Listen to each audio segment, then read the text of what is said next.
Disclaimer. This video's information is being provided for informational, educational, and general interest purposes only.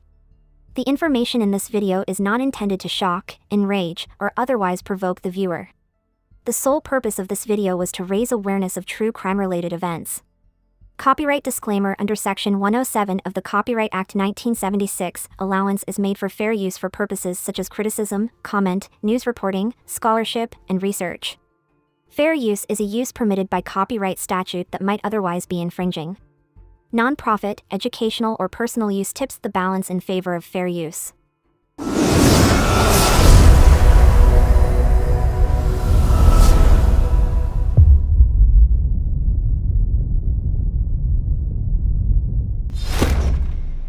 Rambo Rocky Way Nam Cam was found guilty of the brutal double homicide of a Vancouver couple in 2017 and was given a life sentence with no chance of parole for 25 years. It was decided in a Vancouver courtroom. Diana Ma Jones, a well-liked occupational therapist at GF Strong, and her husband Richard Jones, a retired man who needed a walker, were killed in September 2017. Cam was found guilty of their first-degree slayings in June. Cam admitted during the trial that he broke into the Marpole home of the couple and killed them there using a hatchet and a knife. The 27-year-old further stated that he had no reason to attack the couple because he didn't know them. Cam was seen buying a hatchet and other items in security footage from a Canadian Tire that was played in court 2 weeks prior to the killings. The Crown had requested that Cam serve his sentence consecutively, which would have required him to serve 50 years in prison before becoming eligible for parole. Defense requested the mandatory life sentence of 25 years before being eligible for parole, though. Glenn Orris, Cam's attorney, previously stated that he had no doubt the double murder was a heinous crime. However, he noted that 50 years without parole would prevent Cam from even applying until he was 75 years old, meaning Cam has no chance of rehabilitating himself while incarcerated. Justice Laura Jarrow stated during sentencing that the victims were unarmed strangers who were murdered in their own homes after protracted and vicious attacks. She explained to the court that the likelihood of parole for someone who murders multiple people is low and came to the conclusion that this case was not one for consecutive parole ineligibility because it would be unduly long and harsh. In order for Justice Jarrow to conclude that a longer period of time was required to protect the public, she said she lacked sufficient evidence. She also cited victim impact statements from family and friends, which characterized Ma Jones as lively and a fun-loving person, as well as her husband as warm, kind, and generous. She said, "No sentence will ever bring them back to you." While the outcome wasn't what they had hoped for, according to prosecutor Daniel Mulligan, it is obvious the judge gave the law and the situation careful consideration. The earliest he can submit a parole application is in 2042. And there is no assurance that he will be granted parole, as Madam Justice Jarrow noted, Mulligan said. "I'm hoping that the professionals will be able to develop an understanding of his motive during the course of his time in custody through psychiatric counseling and assessments. But he decided not to tell us that at this time." According to Mulligan, the Vancouver police and the members of the public who assisted them performed exceptional work, which is why they were found guilty and sentenced to prison. The police were able to create a timeline of Mr. Cam's movements before and after the murders thanks to surveillance video provided by more than 100 private individuals and companies, such as Canadian Tire, Mulligan said.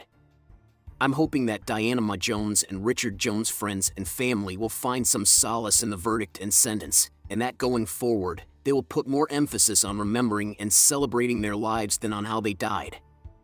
Mulligan added that it was too soon to say whether or not the sentencing decision might be appealed.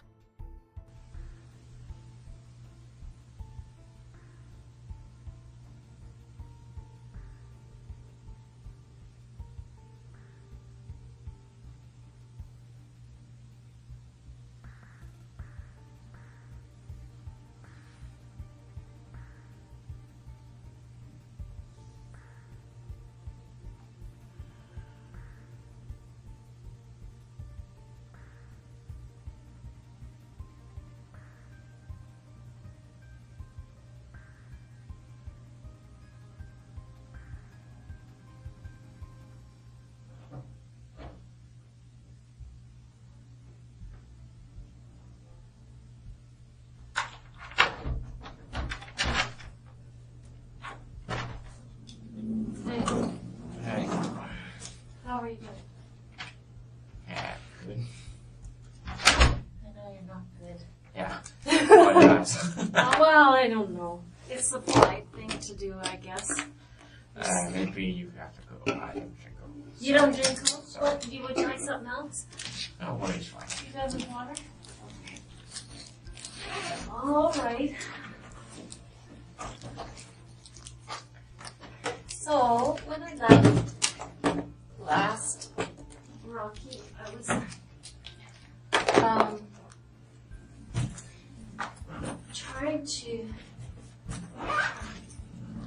trying to show things to you in stages, and I keep explaining why, but yeah. I'm just trying to give you an opportunity to be strong. You know what I mean? Like if someone does something on their own, if someone takes the initiative to do something difficult or hard or something that makes them not look good, like I'm asking you to do in this case, and if they do it, it shows fortitude. It shows strength, and it shows a manhood that I think that you are craving in your life. You know what I'm saying? I don't know how I got this so tied up. Holy moly. Here, fix this for me, please. Did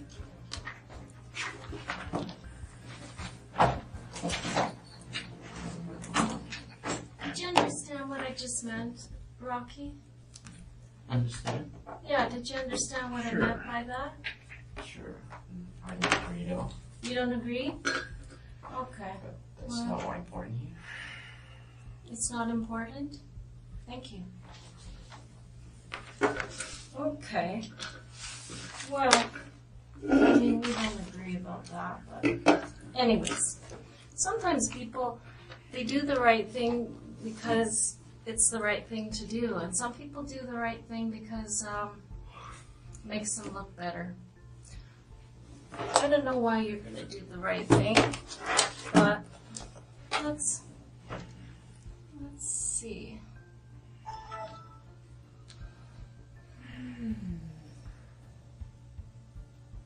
Yeah, this is what I want to show you.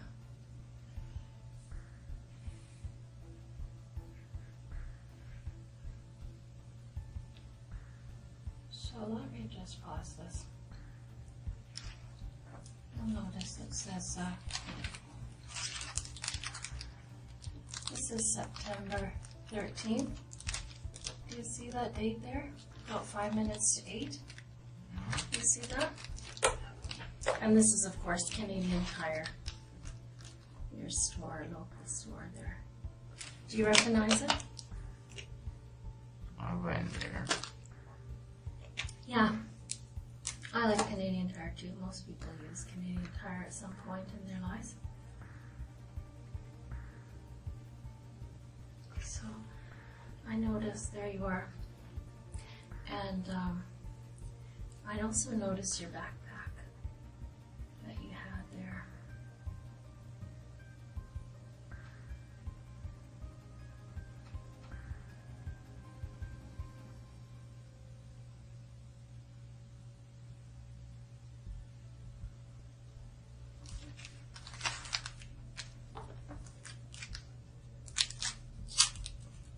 So did you notice all that?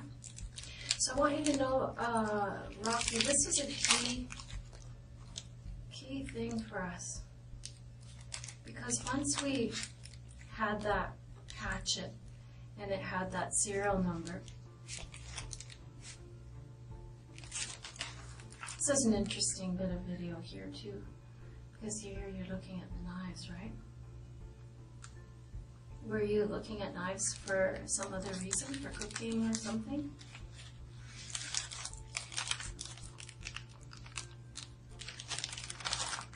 Rocky? I don't want to talk about it. Okay. So, once we we're able to find this purchase of these things, for which we either find in the house or we find near the scene or we find evidence of these things, it caused us to fixate on you.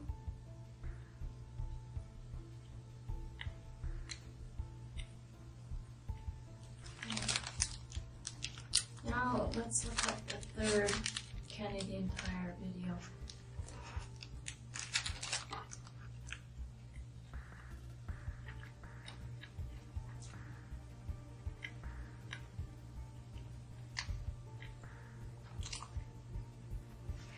Hatchet, gloves, and hat.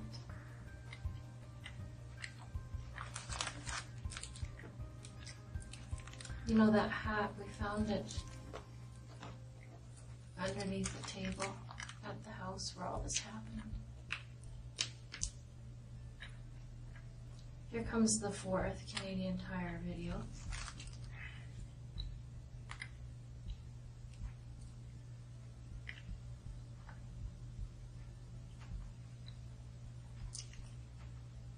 And you're just at the till.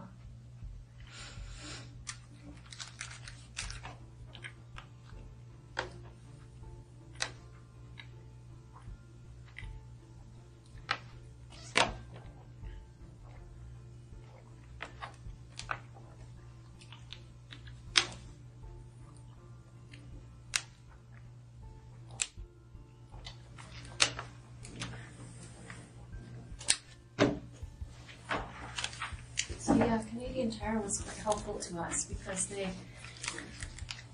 once we had the serial number off that hatchet, they were able to direct us right to this video here, Rocky.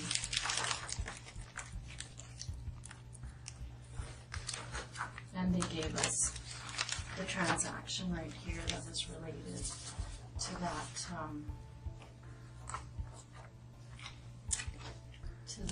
purchase.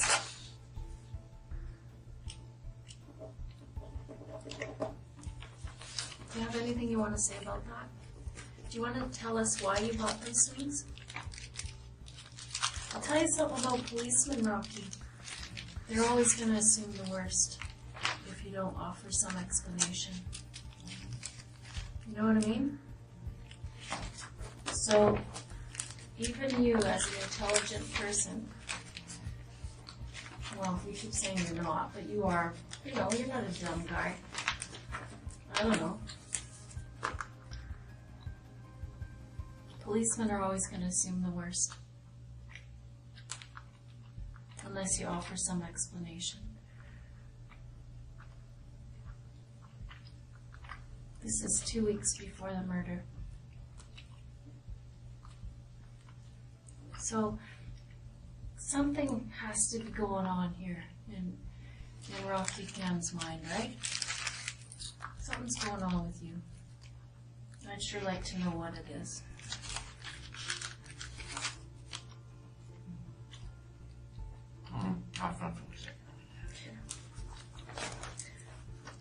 I want to be really clear with you too, Rocky, that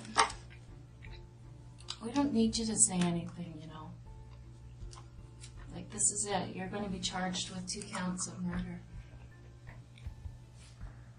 Okay? Here's the 5th video. This one's interesting because of this right here. Do you see that? Do you see what it is?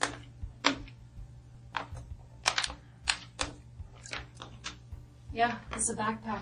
It's your backpack, right? There you are, coming to get it. Well, that backpack appears later in other videos.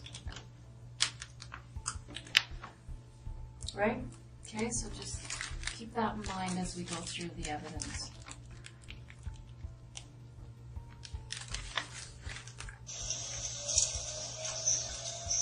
Here's some video from earlier in the evening, the night that those people died.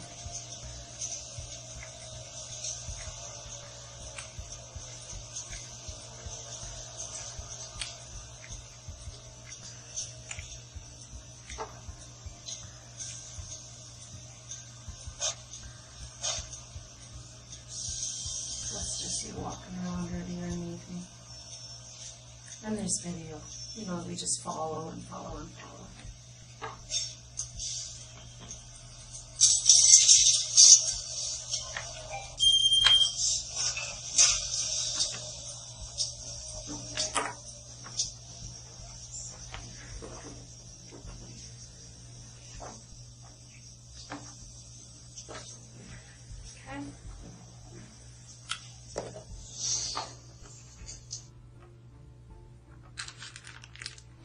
So you can understand this part of the police investigation, Rocky, right? Where the police,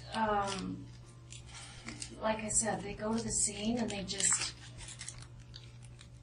carve out a big area of space and they just start looking everywhere for video and anything else that might be of interest, things that have been tossed away, like car keys and things like that. And for video.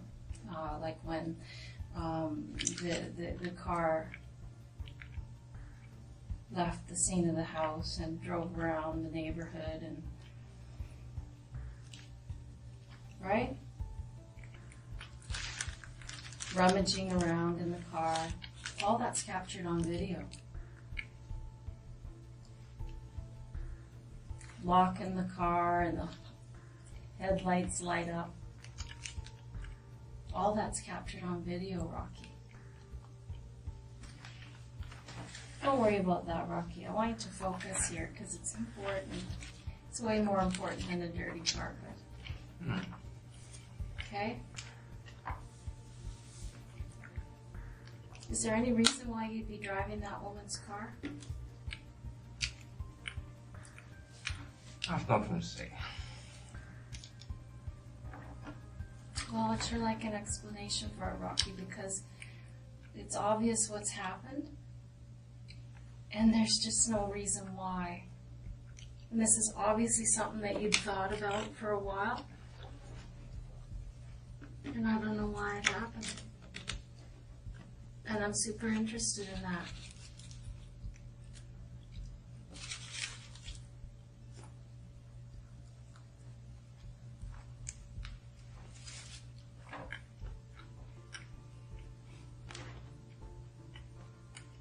You know, it just doesn't make any sense. Like, one thing that occurred to me, Rocky, is that somehow, you know, you're going to find this kind of dumb, but I'm a country girl. I'm quite different than you coming from Hong Kong, but I'm a country girl, and when I was a kid, we used to raise chickens and pigs, and eventually the slaughter time would come, and sometimes it was always shocking to me how hard it was to kill an animal. That, you know, you'd have this plan that you're going to cut the chicken's head off and then it would be dead and then you'd move on. But inevitably, it would just be a nightmare because it didn't happen the way you'd want it to. It wouldn't be simple. And I think that happens a lot with human beings. I don't think they die like you would like them to instantly. And it turns into something that looks like the Texas Chainsaw Massacre when really that's not who we're dealing with. You know what I mean? There's a big difference between those two things, Rocky. Do you see what I'm saying? How something that's intended to be one way becomes something that looks much, much, much worse. And in an absence of an explanation that things went terribly wrong because of X, Y, Z, it looks so bad. Do you know what I mean?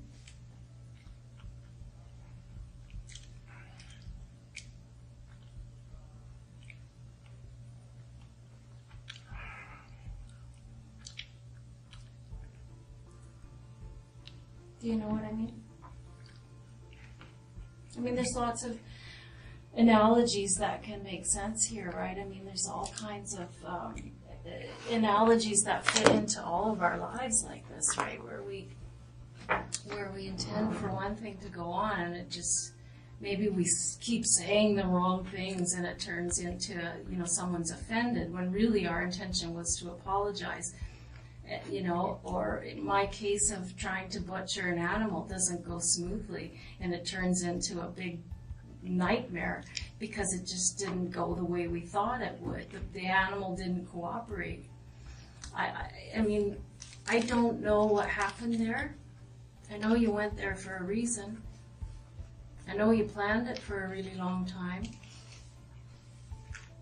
You won't tell me why you bought those things, that hatchet and those gloves and that hat. You won't tell me why, so I'm going to assume the worst.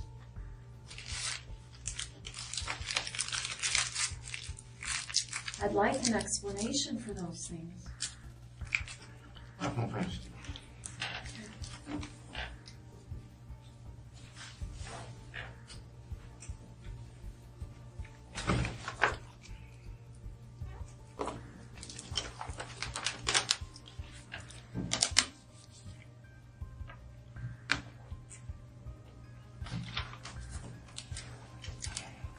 So I've showed you the Canadian Tire video as well as the bus video, which is just really basically earlier in the day. I've told you about the vehicle, right? Coming out of the vehicle, walking up the street, throwing the keys in the garden, doubling back, up French Street, through the houses. I mean, that stuff's irrefutable. And you have nothing to say to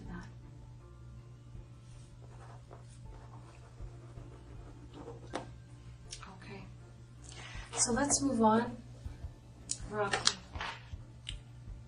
what do you want to see next? Tell me what you'd like to see. Tell me what would convince you. Like, are you still on the fence about whether we have good evidence against you? Are you still wondering about that? Because that's often a barrier for people. You're gonna show all of them to me. I assume. Say again? You're gonna show all of them to me anyway, right? I'm going to what? Show all of them. I don't know. Yeah, sure. I will. But I mean, I don't have to if you don't want to see it.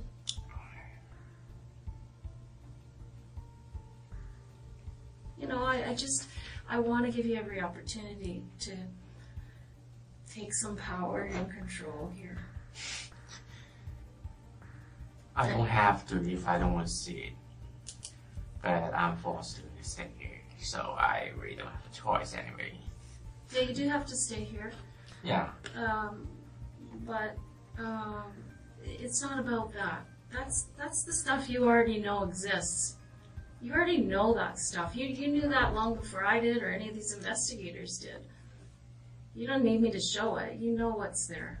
But what you don't seem to be believing me about, Rocky, is that you have a great deal of power here to take control of how this happens now. I'm going to tell you, you're going to be charged, and this is very serious, and we have a lot of evidence. And that none of that's going to change. What happened in that house isn't going to change, hon. What's going to change, what could change for you, is if you be independent here and take control of the situation, and you control the pace at which it goes now and what happens now. You pointed out to me earlier, I was saying, how independent of you? You've come to Vancouver and you're looking for work, and you said, no, I'm not independent. My parents are paying my rent. And I thought, okay, well, that shows some honesty, about who you are and exactly how independent you are or are not. So you're not independent.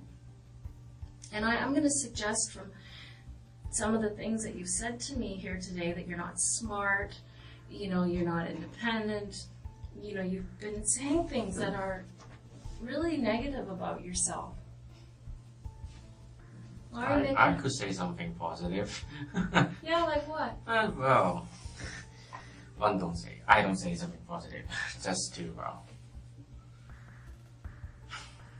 But here, I want to say something positive about you. I want to be able to say something positive about you, Rocky. And that would be that you face this like a man. That's nothing to say. And you help me understand why this happened. I really want to know why this happened.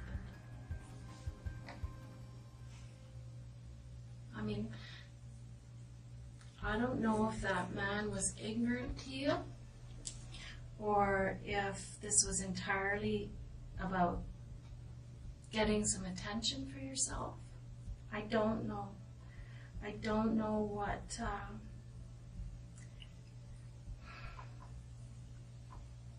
I don't know. I don't know why it happened. All I know is what happened. And I know you thought about it for a long time. I don't know if this is about video games affecting the way you think. Well, so you don't believe that. Well, okay.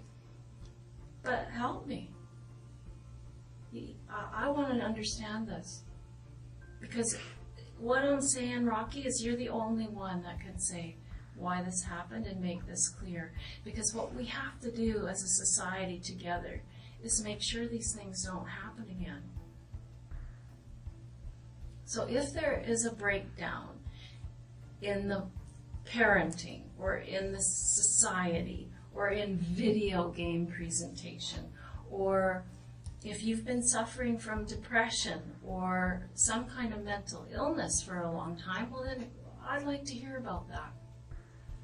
Because if you need some help, and if there are things that were triggers for you, that caused frustration to build, then maybe we can identify that in other young men. Because I don't know if you're watching the news. You told me earlier you don't watch the news. But there's a lot of frustration in this world. There are a lot of people doing things that are really bad, like what you did. And myself, as a police officer, I've always wanted to prevent that stuff. So I need help from people like you who've been through it. Nobody can crawl inside your head, Rocky. You gotta bring it. You gotta help me. Because I don't think you want this to happen again to some other young man. I don't think so. I know you don't. Because I think you found yourself now, you're screwed.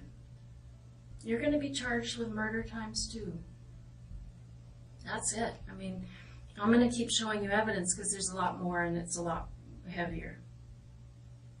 But what I'm saying is that you have an opportunity here to be independent and be a man and to take responsibility like a man. And I don't think you've done that in your life, ever. I don't think so. You know, your parents are still paying your rent, bro. Right? I mean, and I think that's what this is about. What is it about?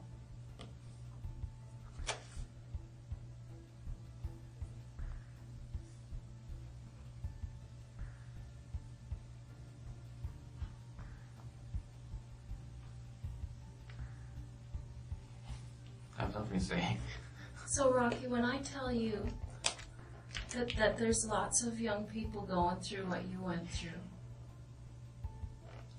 you know, we work with social groups and things like that of people, young men like you, who are going through frustrating times, depression, frustration with their place in society. They don't feel like they have anything. Just to clarify, I remember I said I will stop moving job to pay my rent, right? Mm. Just not totally using my parents' money to keep me alive. So, well, I don't know. Maybe... Well, that doesn't change your point of view anyway. No, I'm not telling you that's my point of view, Rocky. I'm telling you this is an idea. I'm wondering if this, and that's why I'm asking. Remember last time when I said, here, your attitude changed 5 weeks ago. Mr. Norton told us that. And you said, no, wait a minute. That was because of the internet. The 5G, the no G. I believe you. Whatever you tell me, I believe you at face value. And I'm going to write it down and I'm going to bring it back to the investigators. So I'm putting it to you. Is this the problem, that you feel emasculated or feel like you're not independent? You're telling me that's not the case. But I don't know what it is, Rocky. I'm just putting ideas out there so that you can help me understand this. Because I don't understand it. I'm afraid I don't want to talk about it. I'm sure you don't. You know what? When I screw up, I sure don't want to talk about it.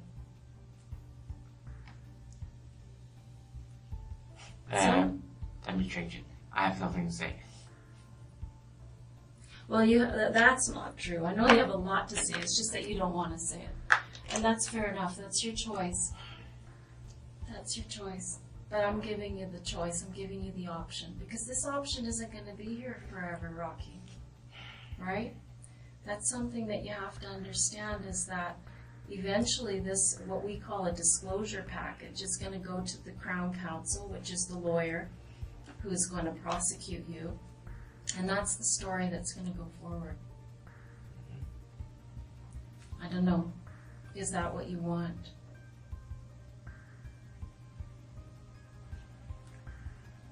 I don't think it is.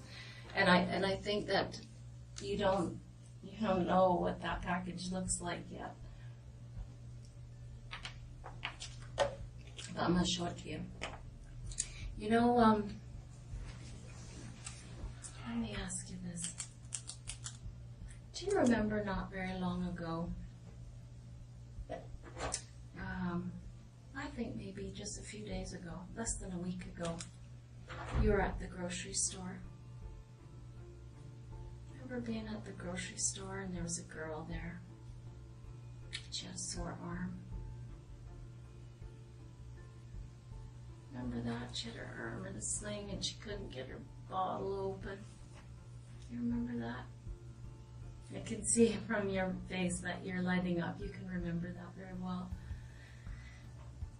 Well, you were a nice guy. Nice is not good here. Well, listen. Those investigators are hunting. Hunting a hunter. Right? Touché. Would you expect them to do less? Cast your mind back to that house, brother. Cast your mind back to what you left behind. Nice? I'm being nice. But that woman with the sore arm, that was a policewoman. What did you do? You did one of these. Remember that? Do you know why you did that for us? And why we had you do that? What do you think?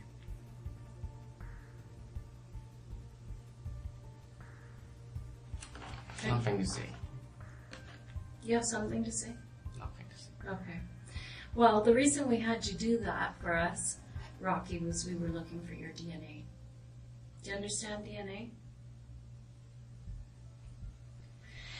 Deoxyribonucleic acid. Do you know? Okay, you understand what DNA is. I'll tell you, DNA is like a fingerprint that each person in the world has in their cells, in their skin cells, in the epithelial from their mouth, which is what we gathered from you, from the blood, from semen, hair follicles, these kinds of things. Okay? And so when somebody has their DNA, there's nobody on the planet that has your same DNA, right? You are the only one. And so the reason that we wanted your DNA, I'll show it to you just so you can understand it more clearly, Rocky, because I feel this oozing mistrust of you. And I just don't want you to not believe me when I see something. You understand the police are not allowed to lie to you, right? Did you know that? I don't know that. Yeah, it's true. We're not allowed to lie. Mm-hmm. So, just so you know. Okay, here. Let's look at this report.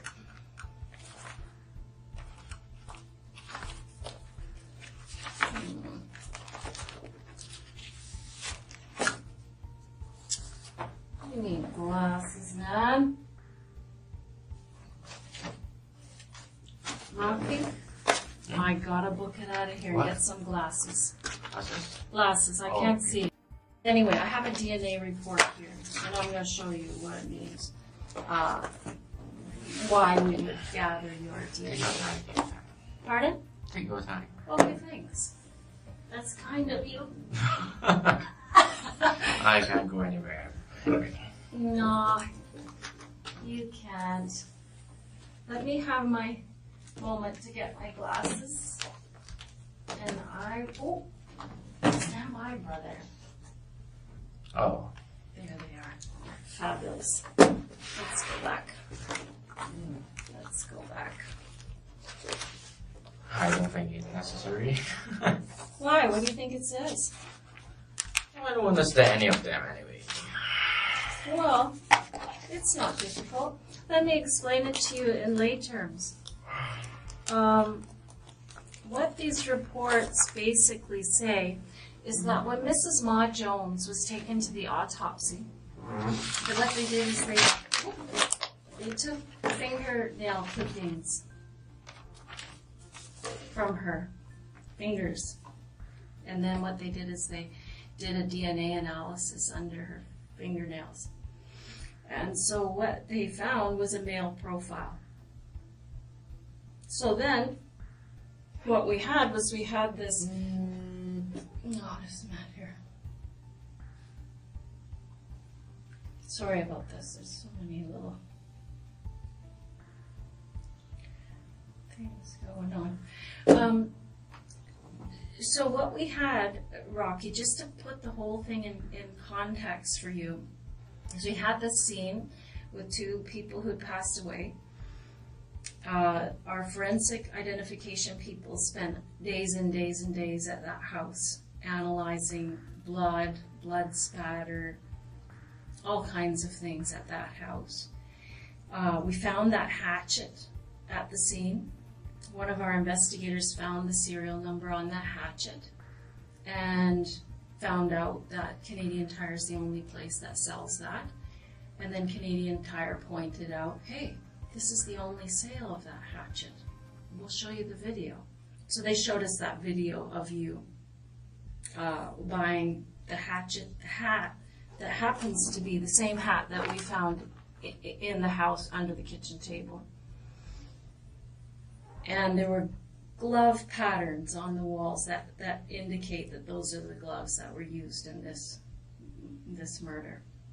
So there we have your image.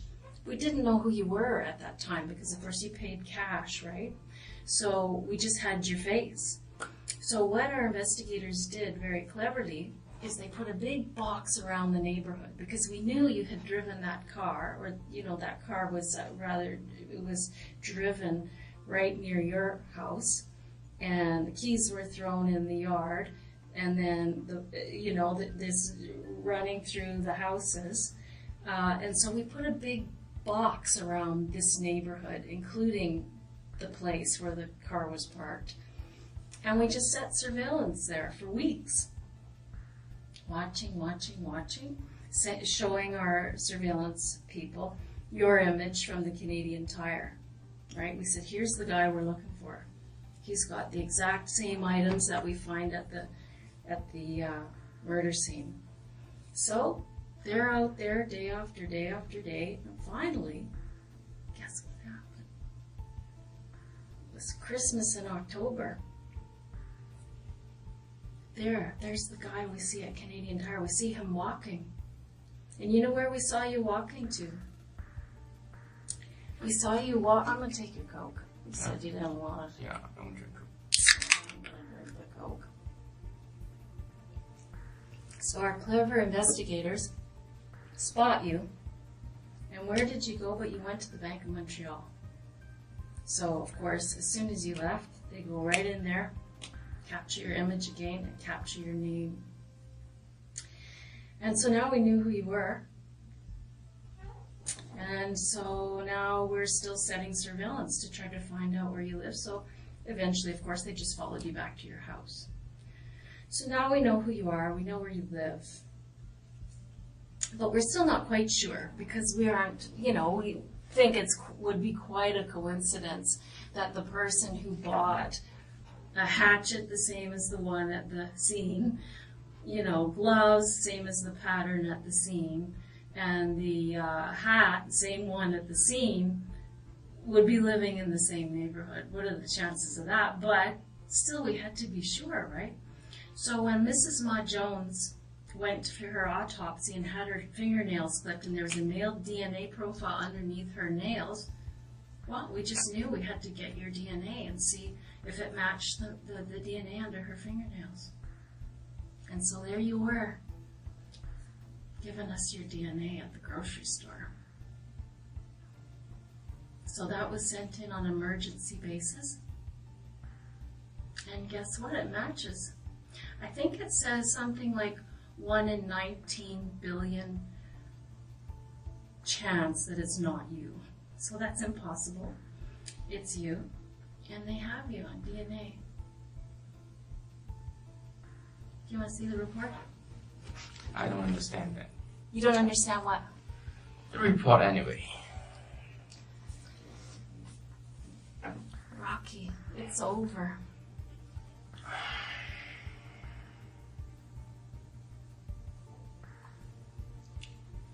Don't forget, that's just part of the DNA. That's just the emergency DNA that we had. There are pools of blood outside that house trailing down. We have to analyze all that yet. But your DNA is underneath her fingernails. What are you going to do about it? Rocky, this is awful. It's awful for you.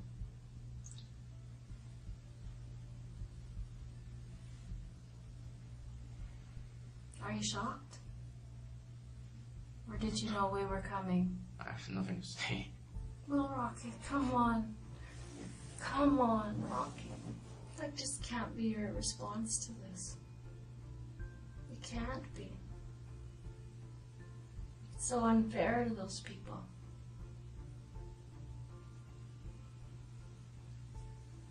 An explanation is really required for you to maintain your humanity.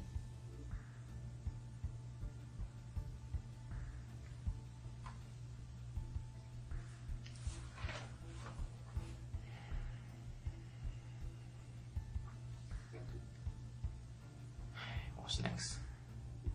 That's it, bro. Your DNA is underneath her No, fingernails. I mean, what are you? What's now? Are you going to show me more evidence, or are we done? No, we're not done. Okay.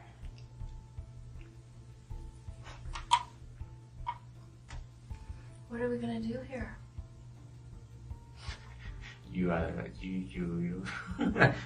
you hope you're holding me. You should say, what are we gonna do?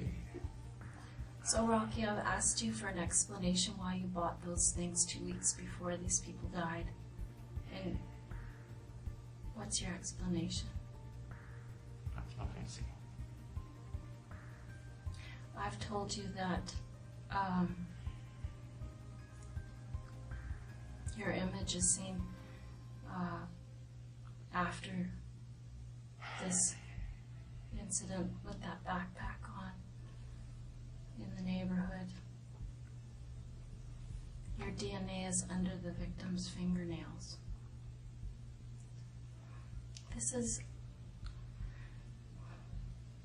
really requires an explanation because I don't know why. I mean, I wondered if it was because you felt powerless in the world. I wondered if it was because you had an axe to grind with that man. There's a reason why this happened, Rocky. Why is it? It can't be just that you said, you know what? I'm going to kill some people today. And it's going to be that guy. Is it? That doesn't make a lot of sense.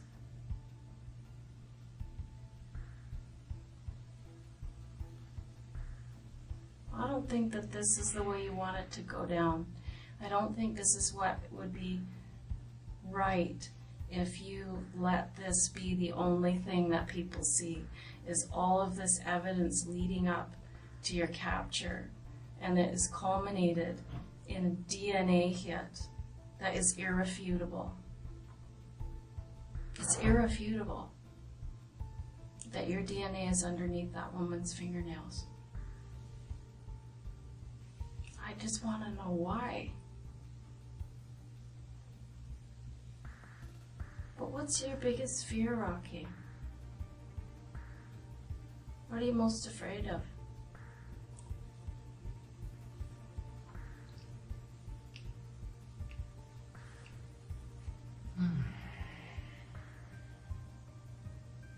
I don't want to talk about it. Do you feel bad?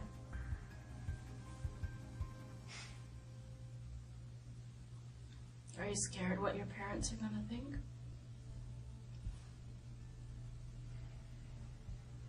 Do you care what they think? I don't know. I can't tell.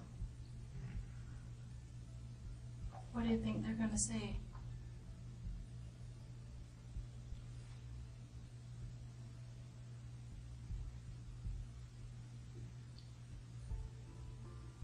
What do you think they're going to say?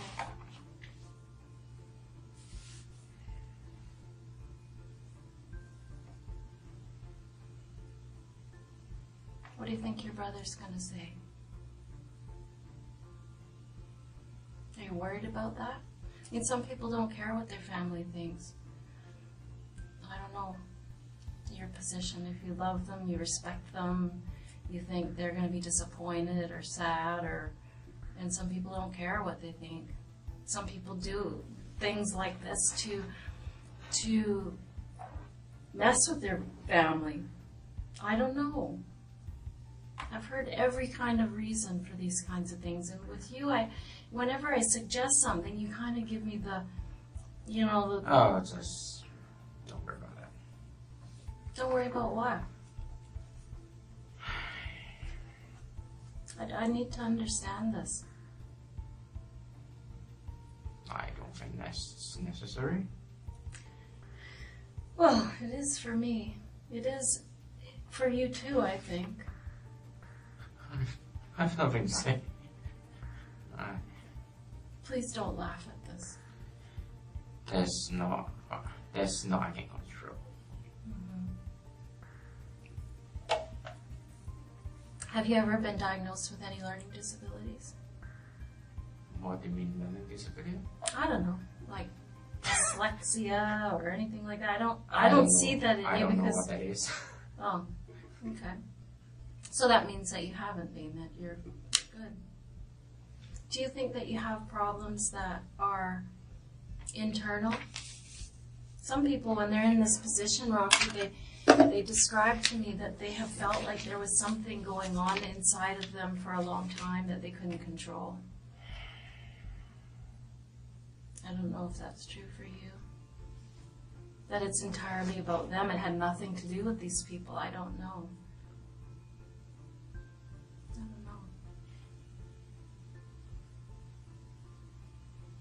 I know that when we went around, and one thing that we do in the early stages of something like this is we study the victims really well, because usually the victims are murdered by somebody who is somebody they know, is a neighbor or an ex-friend or something like that. And so we did a lot of study about these people, and we learned a lot about them and their relationship, and that guy was not really a nice man to that woman, and a lot of her friends thought that, he might be part of the problem.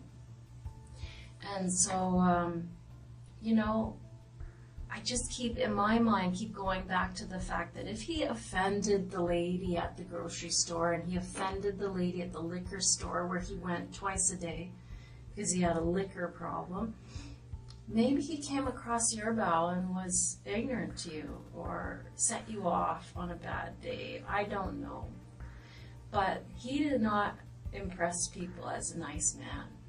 So if that's a factor, I think that goes a long way to put you in a different light. And I think you should be worried about that, about how people will perceive you, how this family will perceive you. I want them to forgive you one day. I mean, I'm not going to lie and say that's happening tomorrow, but one day. So I'd sure like to understand this, Rocky. I mean, is it something that's going on with you internally? I have nothing to say. That's been building in you a long time? Can I remain silent? Yeah, you can do whatever you want. You gotta do what's best for you, Rocky. I don't think that's what's best for you, but you know, you're an intelligent person, you can figure that out for yourself. I think what's best for you is to regret it. Tell me you regret it.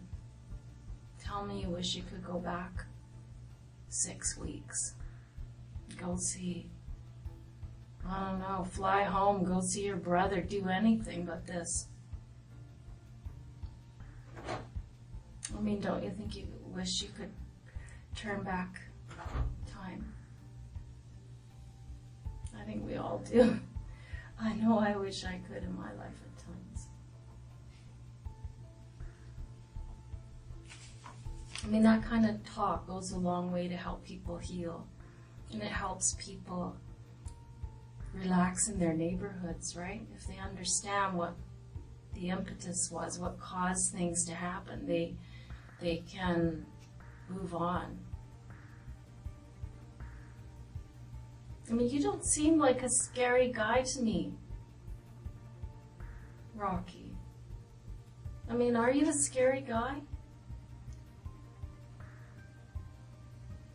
There's no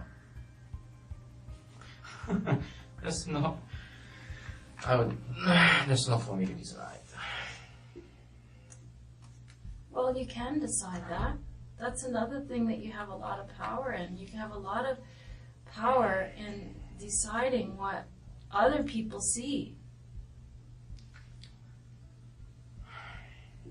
And so far, this is all they see.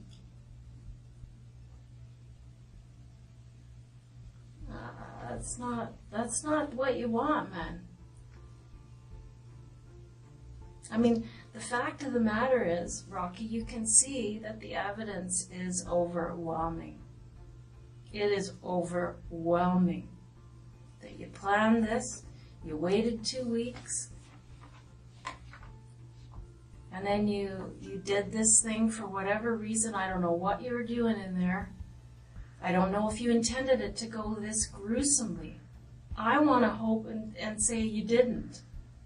I want to hope you went in there to take something, and it just went grossly wrong. That's what I want to hear. That's what I hope is true. I only want to hear the truth. Let me be clear about that, Rocky.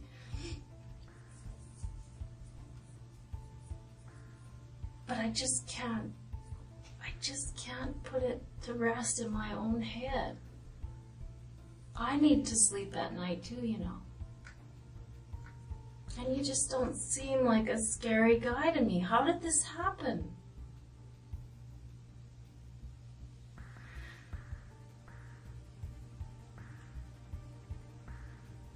What happened to you?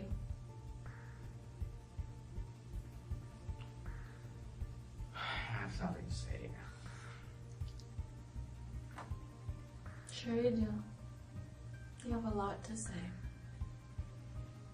Like I said to you earlier, I said, these things, they just don't happen. And inevitably, I mean, I've talked with dozens of people like you who are in this position, Rocky, and the reasons are always so different and so...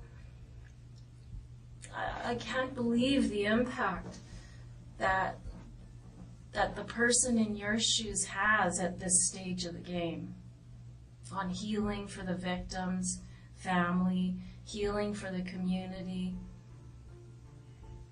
I'm not kidding. I talked with a guy once who he'd stabbed somebody to death, And, you know, in court, the whole thing went on, and he pleaded guilty, and he had told us what happened, and he was very contrite, meaning he felt bad about what he did.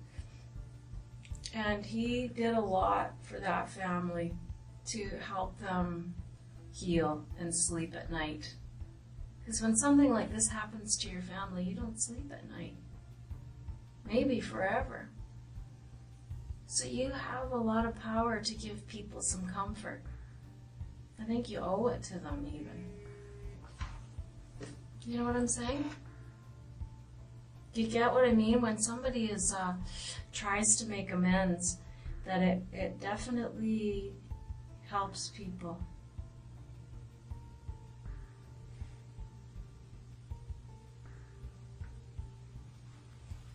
Do you have anything you want to say to your family?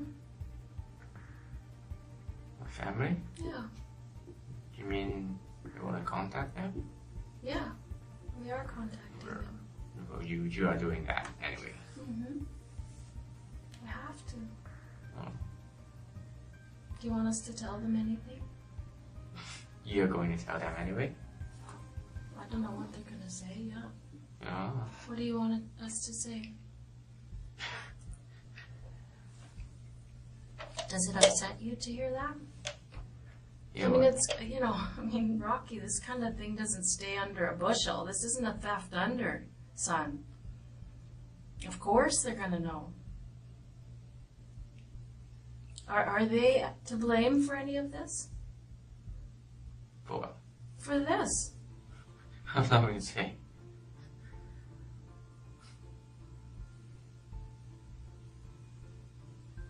Rocky, everybody's going to know what happened, and everybody's going to know what your reaction has been in this room tonight.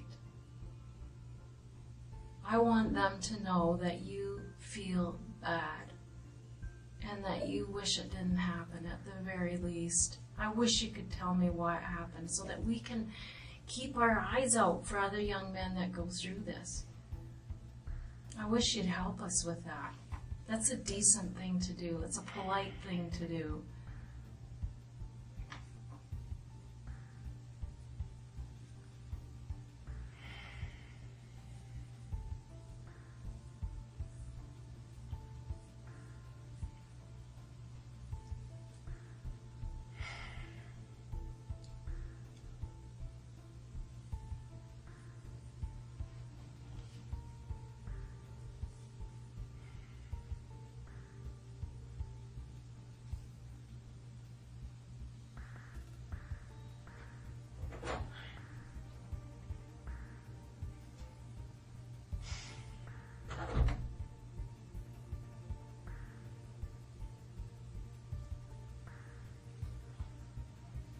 How's this gonna end?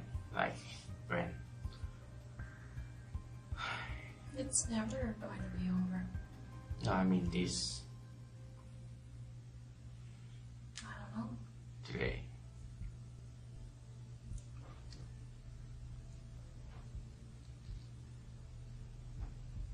Rocky, this is bigger than you. I want you to consider what the world needs from you. Once you've done something like this, Rocky, you owe a big debt to this world. Do you understand that? When something like this happens and somebody screws up, they owe the world. 2 people have died. And you can begin to make that up to your karma, to the world, and to this family if you start today. This opportunity isn't going to be here forever. That's what you have to think about, is that this here is very clear. None of that's going away. There's nothing any of us can do about it to erase it or to make you less guilty in it. There's all of this evidence. And I'm not even talking about it all. I'm just really showing you the highlights to show you how we got, where we went.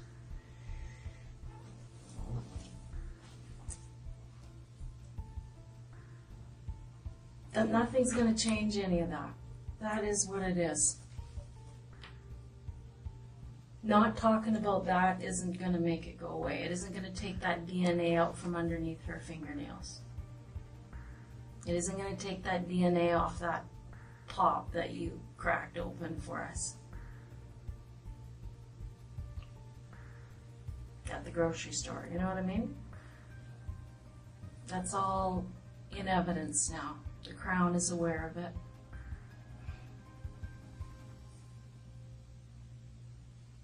But now it's just the second half of the story. Well, let me say this. This is only a third of the story. I think there's a big third before this happened that we got to talk about. And then there's the big third about what you're going to do about it for other people. I'm not sure. Do you care about other people? Do you care about them moving forward and doing well?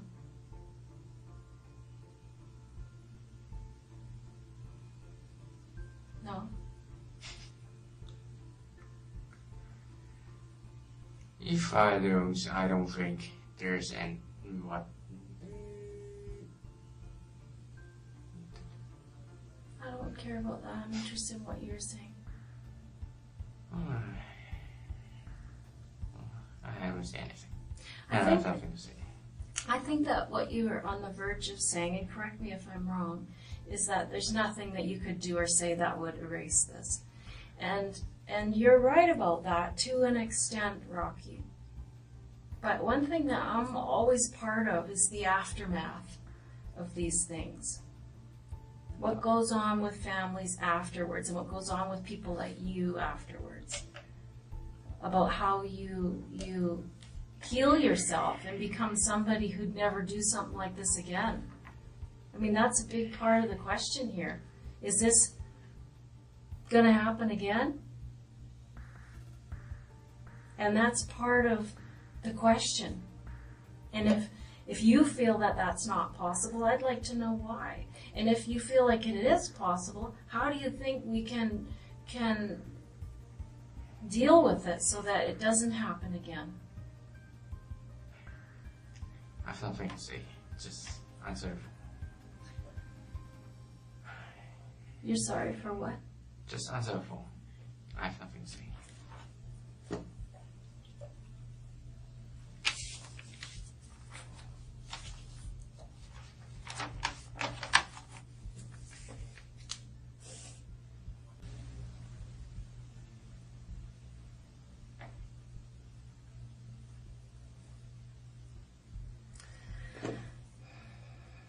Is there anything you want to say to your mom?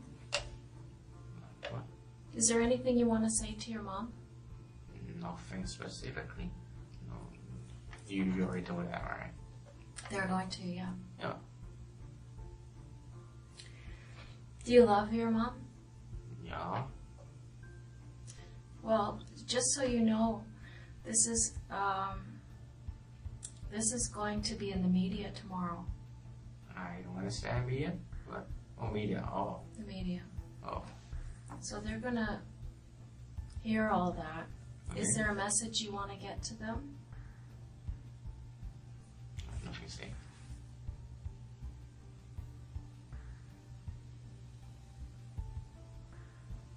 Is this going to cause some embarrassment for your family?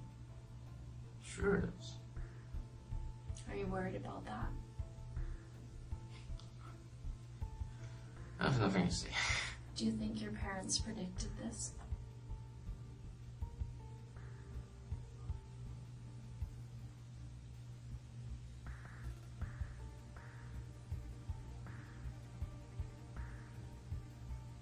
Because I think when kids have troubles socially or however, the parents sometimes, they know there's something wrong.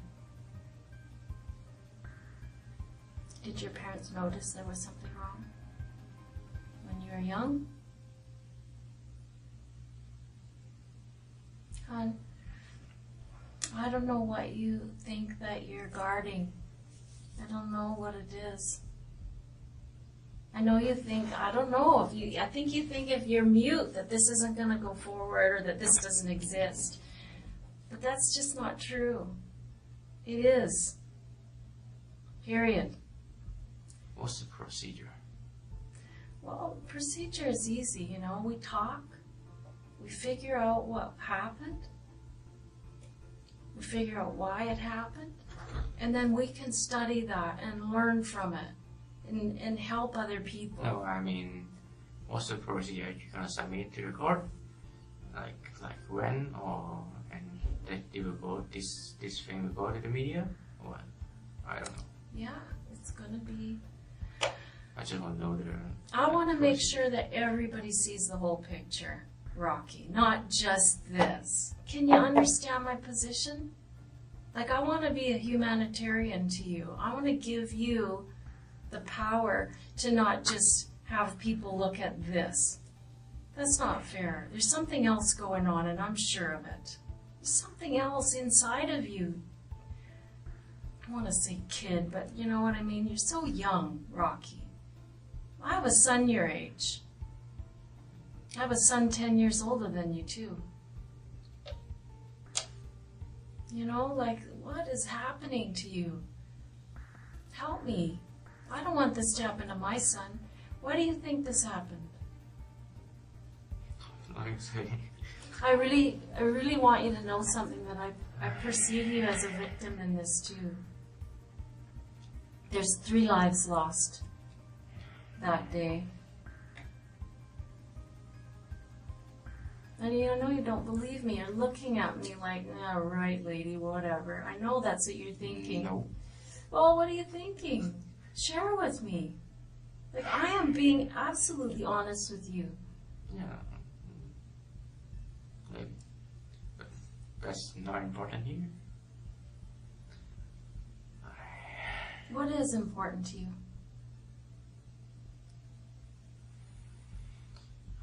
I don't want to talk about it. Tell me what's important to you. It doesn't have to be about this. Tell me what's important to you.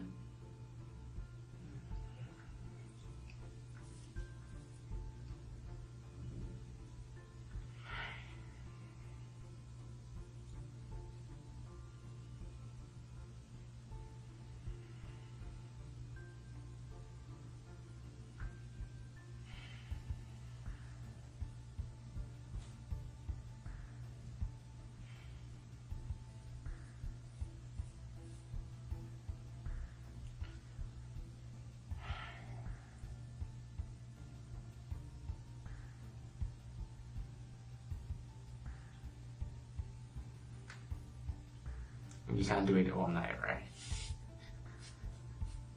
I'm here for you, whatever you need. Honey, you can't keep this bottled up. It's not good for you.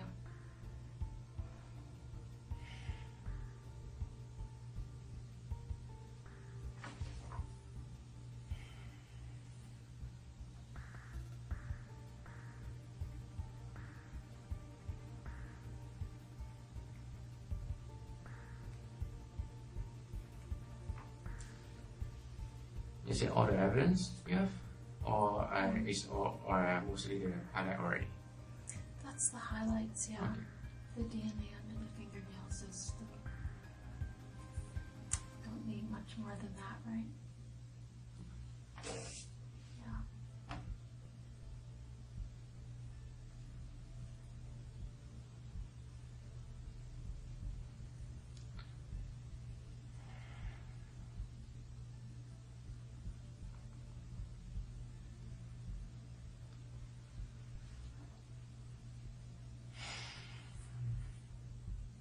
Take some rest. Have a dinner.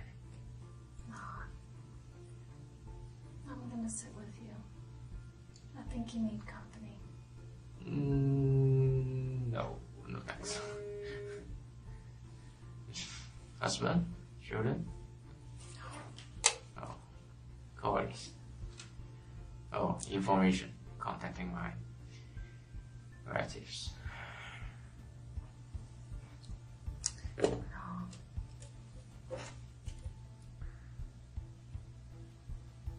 You can't leave it inside you.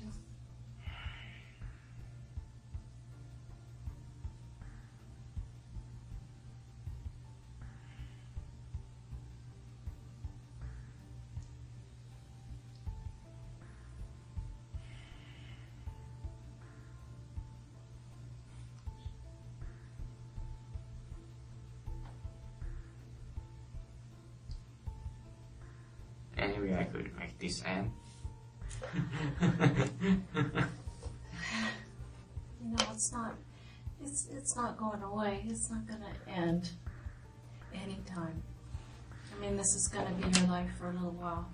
But I'll tell you, there's one way to make the anxiety lessen and the guilt lessen, the feelings about it lessen.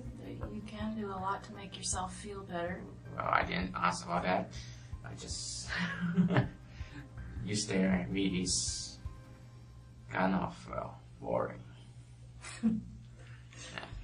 Well, I guess if I hadn't heard that before, I would be offended, but... Yeah. Heard that a lot, and you're still doing it. Okay. Well, you know, anyway. Rocky, it's just, these things are, this is very important to me. This is what I do, and those guys are doing all the gathering of this evidence. They're the ones that are hunting to capture the person responsible, and they've done that. They've done their part. And now I'm here more on the social side of things. Okay. There's been something terrible in the universe has happened, right? I mean, some kind of stars didn't line up, right? I mean, you have to admit that something has gone terribly wrong. Of course it is. Someone's being murdered. Why? I have nothing to say.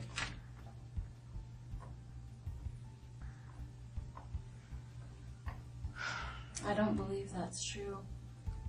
I mean, so many times people say that for a long time, but they regret not taking their opportunity to. And sometimes what's happened is so awful, and that the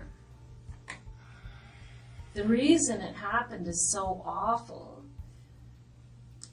The person can't talk about it, or doesn't want to talk about it. But those are especially the times, Rocky, when you should talk about it. Because if people understand what's going on with you, they can have empathy for you.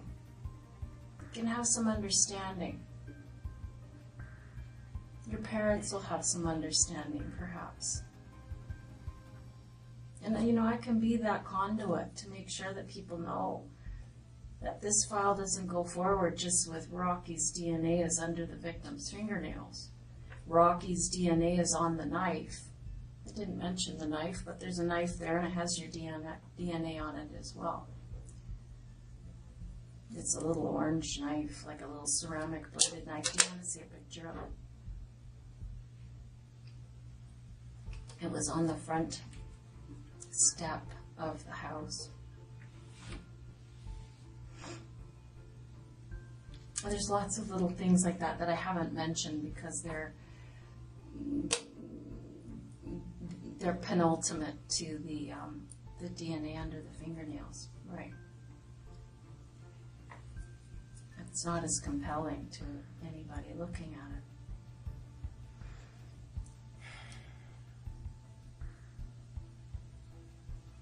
Like, I'm dying to know why you left those blades on the front lawn. What happened? How come the hat is left in the house? Like, I don't know why those things happen. I'm super curious. Was it just so upsetting and you were so full of adrenaline and you were just frantically running around that you just forgot them? Or were you planting them there? I have nothing to say. I felt like this scene was so obvious that you were trying for some attention. That's what I thought. I thought you were crying out for attention and saying, I want the world to notice me. But you're making a face like that's not true, but... No.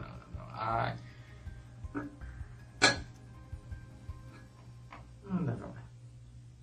Well, tell me. I want to answer your question.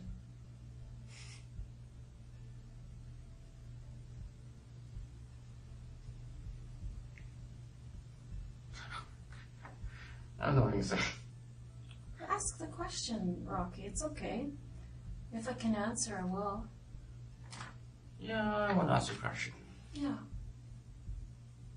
Is there really good licks to kill people with dry attention? Yeah, there's lots of people who do it. There's like 2 sets of people this week. One in New York and one in, gosh, Alabama or down south. They do it just for attention.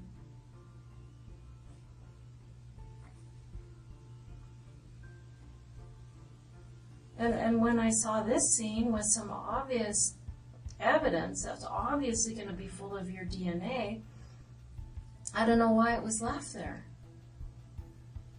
I have nothing to say. I mean, that theory obviously offends you, but I don't know. I'm trying to make sense of what happened there.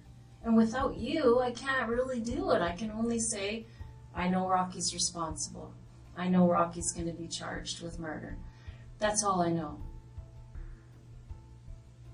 Some people do this kind of thing to draw attention because they feel neglected by their parents, they feel neglected by their family, they don't have any friends, they're lonely, and they want some attention. I don't know. Go out then. Go out. Meet people. Well, Why kill people? I don't know, you tell me. What is a good reason? It's getting tired. What is a good reason, Rocky?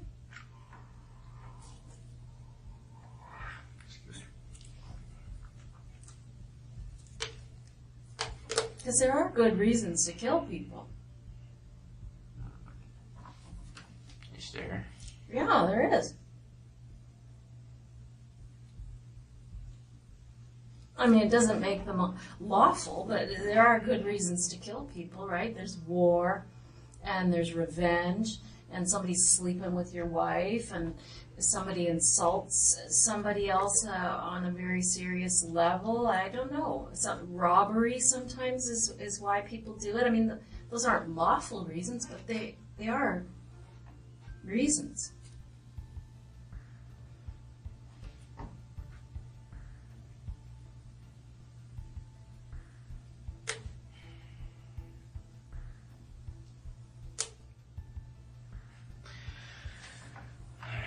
What is the reason? Come on. No, you come on. What's the reason for this? I have nothing to say. How come? How can you look at that and say, I'm good. I'm good. Don't worry about me. I know you got my DNA under her fingernails, but fuck her. Who gives a shit about her? Who gives a shit about this guy? I'm good. Like, how is that? Like, how are you doing that? How are you sitting there saying, no thanks? Because that's what it feels like, Rocky. It feels like you're saying, yeah, no, I'm fine. Are you fine? If my attitude makes you feel bad, I apologize. Well, it's not about your attitude making me,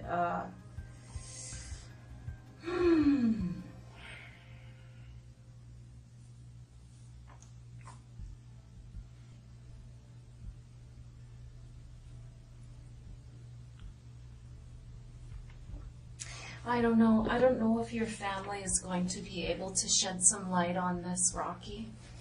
I would sure like for you to shed some light on it. I'm afraid you can't get anything.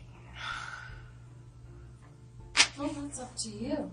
I mean, it is entirely up to you. Do you visit with your grandmother much? What?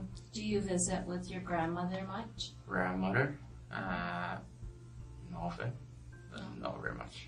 Toronto? Is that No, where? Toronto.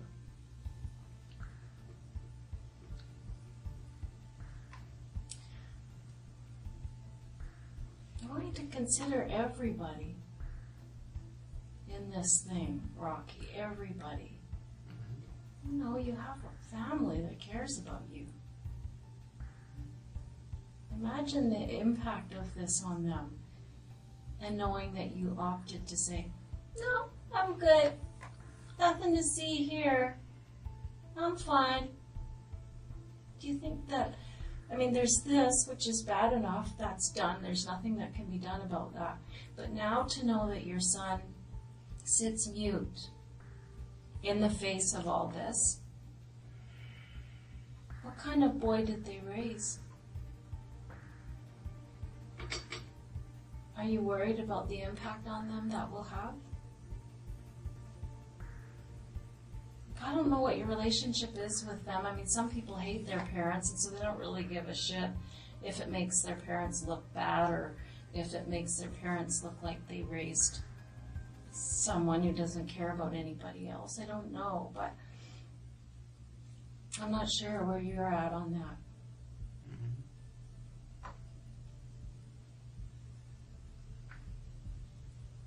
I mean, mistakes happen, you know?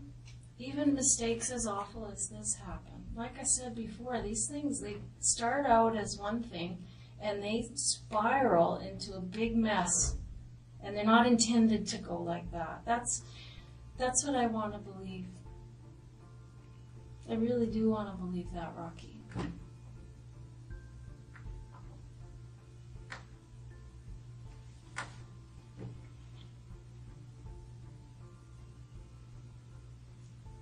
I want to believe that this is not what it was supposed to be. And now that it's all said and done, and all the forensic evidence has been collected, that when you have to face your family, your grandmother, that they're going to say, well, that's horrible. At least, at the end of the day, he was a man about it. And he did his best to make it up at the end of the day.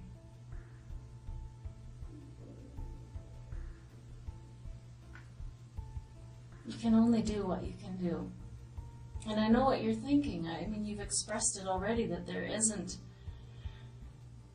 you know, you feel like this is such a terrible thing that there's nothing you can do to make it up. Well, there are small things that you can do, Rocky, that are within your power to ease pain for your family, ease pain for this family, ease worries of everybody in the community, help people who help young men like you who are going through that period, that awkward period of 22 to 26 where young men feel lost and do bad things.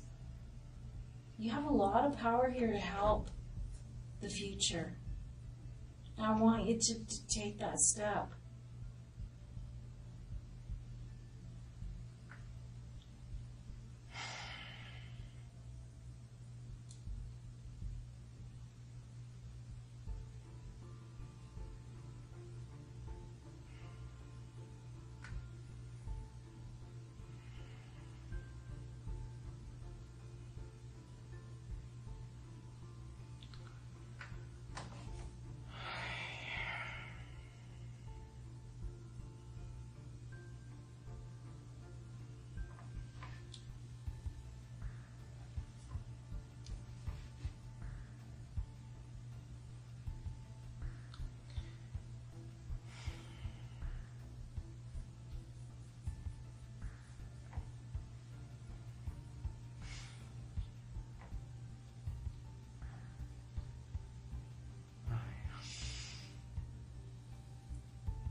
it's just Korean night.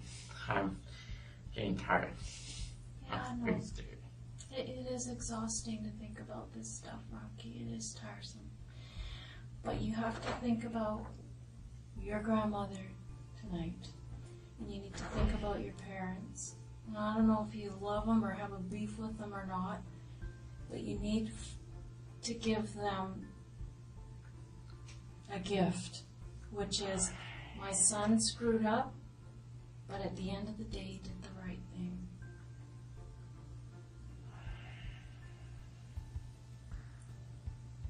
I want to understand this. And I know this isn't all your fault.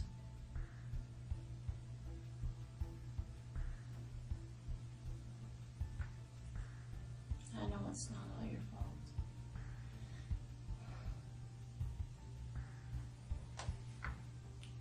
I have nothing to say. Rocky, I want you to consider everyone, not just yourself. And really, this is about you too. This isn't just about what your parents are going to have to face to their neighbors and friends. I want them to be able to say, my son is in recovery. He is doing everything right now. He's sorry for what he did. Yes, he screwed up, but we love him, we support him. He's going to do the right thing. And this is what is best for you too. Don't tell me you're sleeping well after that. But the first step into getting back into having a quiet mind is getting this out of you and getting some help with some psychologist or something like that.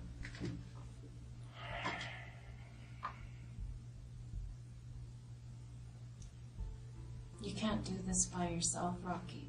Like, I'm here to help you tell this story so that people will understand. You can't let this story be the way it is. I'm afraid there's nothing I can say. Well, there's a lot you can say. There's nothing you can say that would bring these people back to life. That's true. But there's a lot you can say to help people feel better, help people move towards forgiving you. And that's not going to happen overnight. But today's the first day. Today's your chance.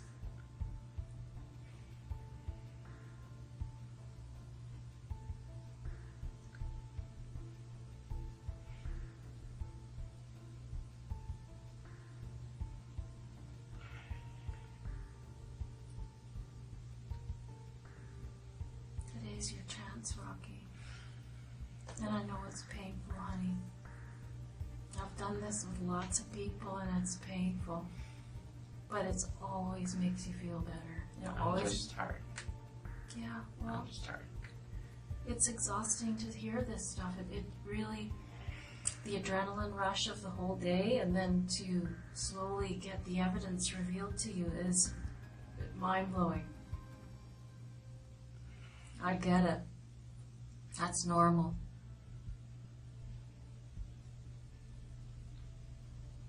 Absolutely normal. These are the stages that people go through, Rocky, and you're no different than anybody else.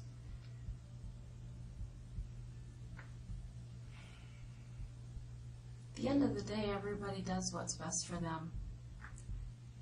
That's the truth. And once the evidence is so clear, there is no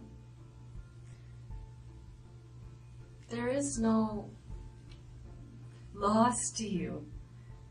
The only benefit is to explain it or to be sorry for it and to do things that can help your parents get over it. And I know you want to do that. I can tell that's bothering you. You have a niece and nephew that are going to see that you did the right thing.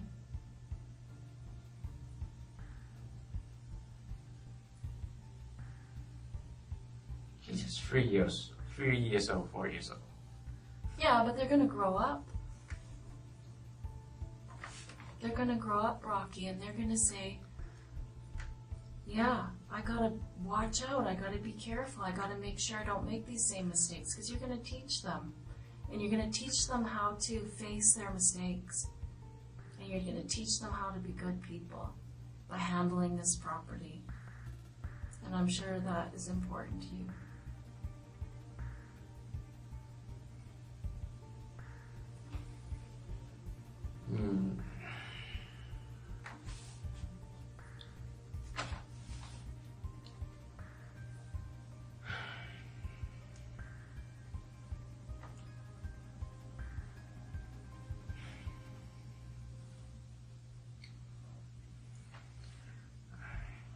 I have nothing to say. Just go home. Sorry. It doesn't work that easily. Yeah, I know. So I'm just suggesting. Yeah, well, a lot of people think that they can just, you know, that life that you had where you got to say, this is what I'm going to do, this is what I'm not going to do. I mean, things change. Okay. I'm just going to pop out because apparently they've spoken with your brother. Okay. And so I'd like to get some information from him. Okay.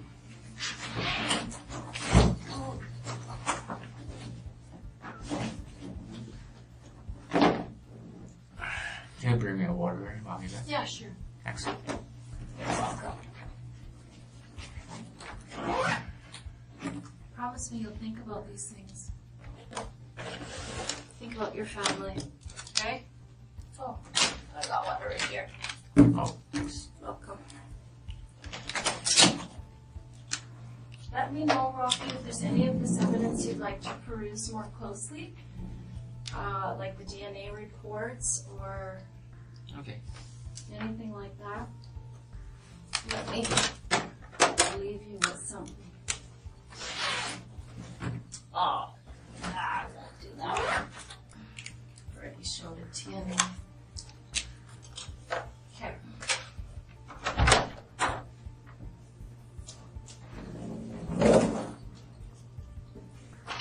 See you.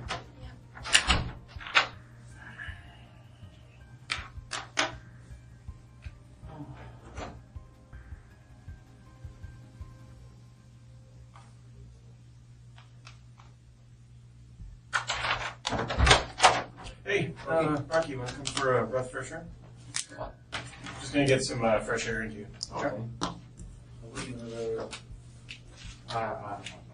Only got one there? Okay.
Thank you.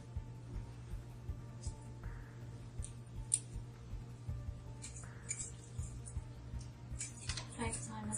You're welcome.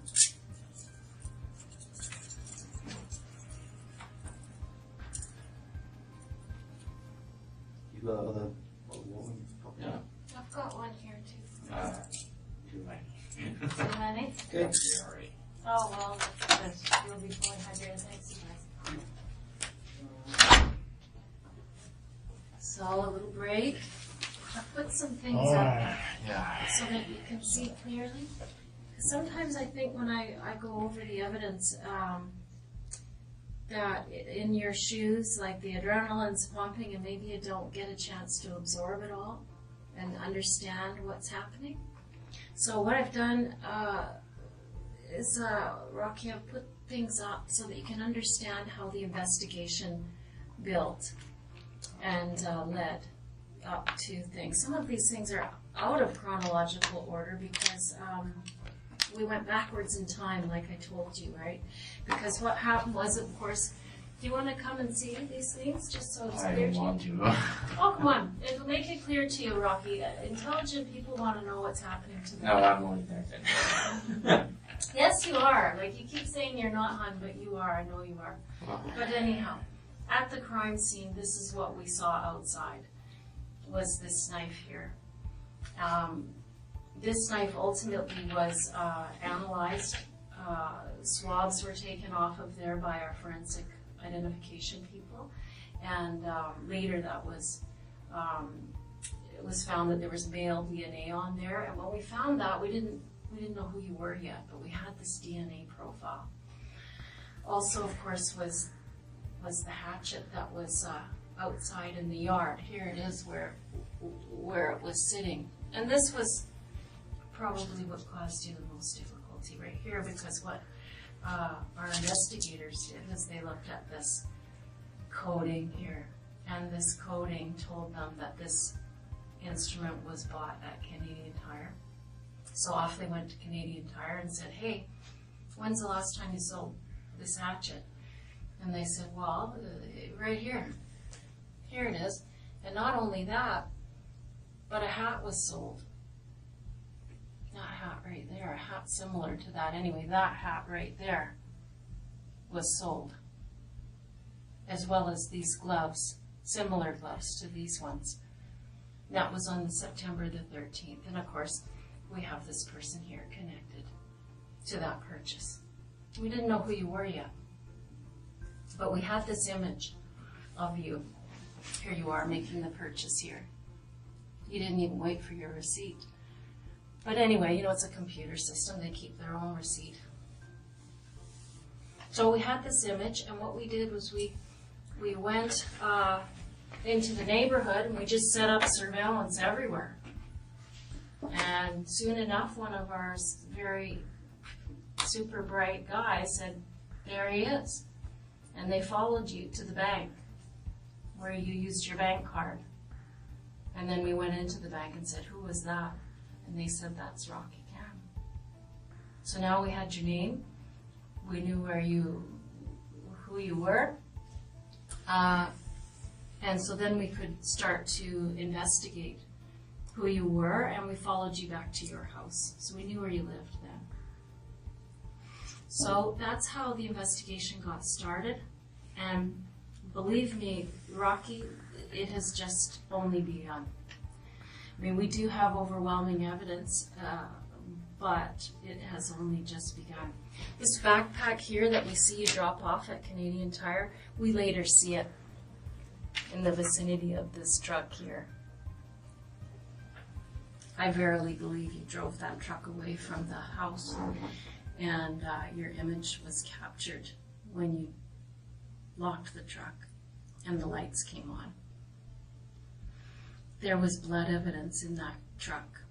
I know it looked like you tried to clean it or wipe it or whatever, but there was too much. I'm unclear about exactly where that forensic evidence is going, but the house was full of forensic evidence, so there are certain things that are taking a little longer. So then here we are, we have Rocky Cam, we know who he is. We have evidence at the scene. And we also, you'll notice right here, this is the autopsy report. And here they're taking fingernail clippings from Mrs. Ma Jones. Okay, so we took those fingernail clippings and they analyzed them. And this is the notes from the undercover operator who took your DNA with the bottle when you opened it for her at the grocery store. These are her notes here. You can read them if you like. So we took that DNA and we compared it to the fingernail clipping DNA. And we get this report here that says, that's you. That water bottle was full of the suspect's DNA and it matched what was under the fingernails. You can take this down, Rocky, if you want, and look at it really closely for yourself so you can rest your mind that here it is what it is. How was your break? Did you have a chance to think?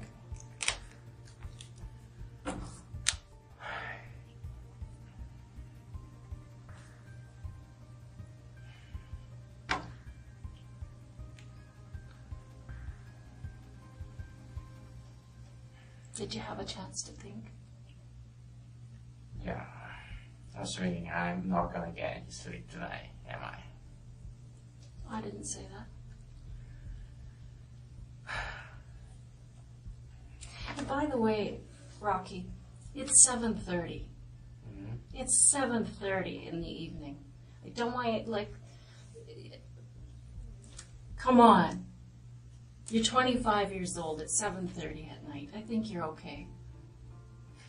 No, I'm not saying I won't sleep now. I'm just getting the feelings. I'm just getting the feelings.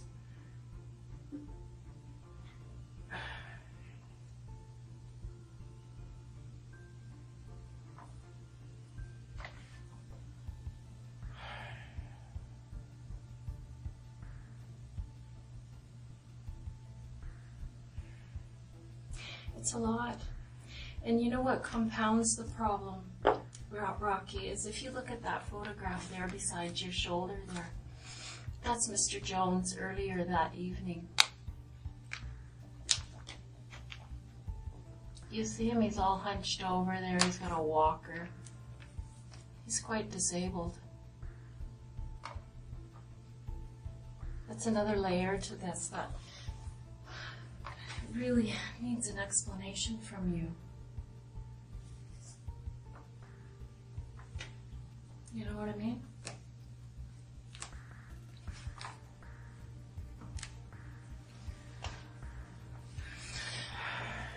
Before we were talking, I took a break, Rocky, to go and find out what they learned from your brother, and I want you to know that that is something that we always do. Is we always try to find out as much as we can, of course, about somebody because we're scared and we don't understand, so we try to learn something, right? We do everything we can. We go to Facebook, we go to friends, we go to family, we go to neighbors, and we try to find out what went wrong here. And your brother wanted to pass on that he loved you. Okay.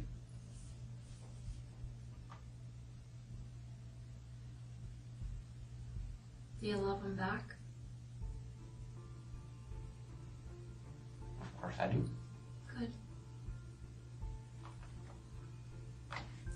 The reason I'm asking, Rocky, is that this is a lot for a family to understand. And it's going to be as clear to them as it is to you. And it's going to be painful for them, and I would like to be able to tell them the other half of it, that you're remorseful and that you're sorry about, what you're doing for the family.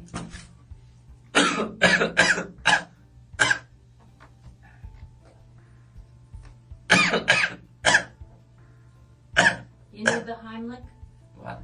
You need the Heimlich? You don't know what the Heimlich is? I don't know what that It's when someone's choking, you give them a No, just down their own throat. You understand where I'm going with that, Rocky? Is that this is very painful. This is going to be very painful for a lot of people. And a lot of pain can be alleviated by seeing you do the right thing from here forward.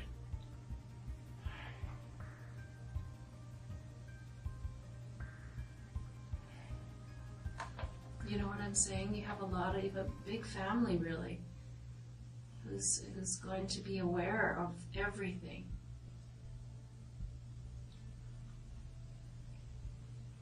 Are you worried about that? of course I am.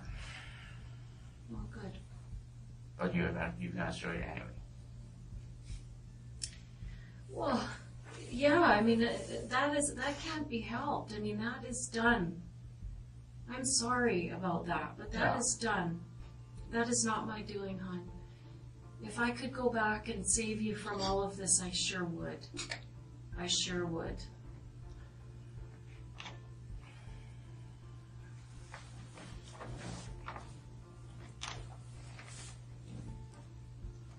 But don't you want to send the message that you aren't, I don't know what. I don't know what your family is going to think. I don't know them. What do you think they're going to think? Family don't always know what they think. Yeah. It's Especially, I don't even know. Well, that's good to know because these things do happen, and the person in your chair often doesn't know why it happened. They often are confused by their own behavior. Some people are even scared of themselves, Rocky. You know, some of them don't even know if they are able to control themselves. I don't know if that's you, but What do I? I want you to tell me what happened. What do you know about why you did this? I mean, if it's confusing to you, just say. I mean, that's all right, that you don't understand every part of it.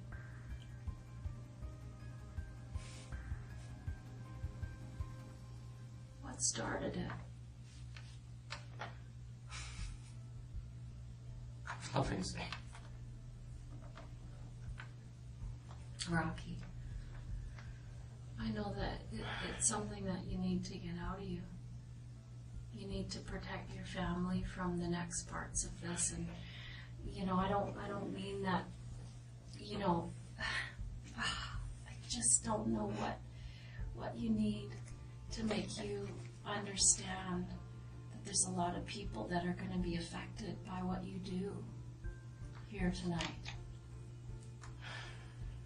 Like your grandmother and your parents. And you know, there's a lot you can do. I know you feel like it's a hopeless situation and it doesn't matter what you do and you feel like, fuck. But you don't understand this yet because you're in the pit of it and you're in the muck of it. But these things are very helpful to people to know that you've tried to fix it the best you could, even though it's big. But you've tried. At least you've tried. I know you're trying, but I really couldn't say anything. Well, Rocky, that is certainly your choice. But I really think when you face all of this, that down the line when you are facing this for real, you're going to be wishing you'd handled it like a man at the time. And tomorrow when you're on the phone with your parents, you can be genuine when you say, I'm sorry, I did what I could. I mean, that's the important part now.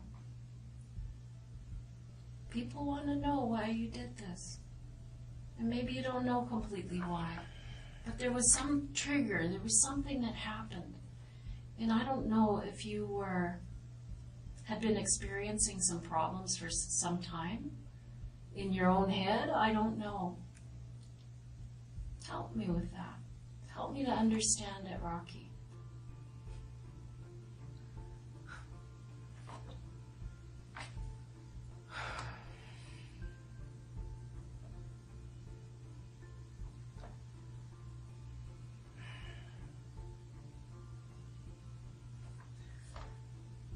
I really have nothing to say.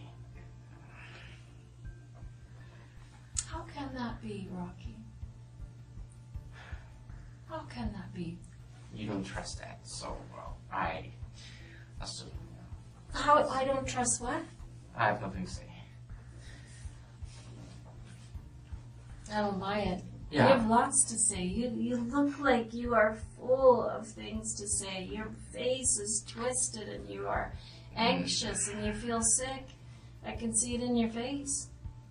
Many people feel sick in police station. And while they are being charged and murdered. Yeah, it's big. I don't know what your plan is. What is your plan?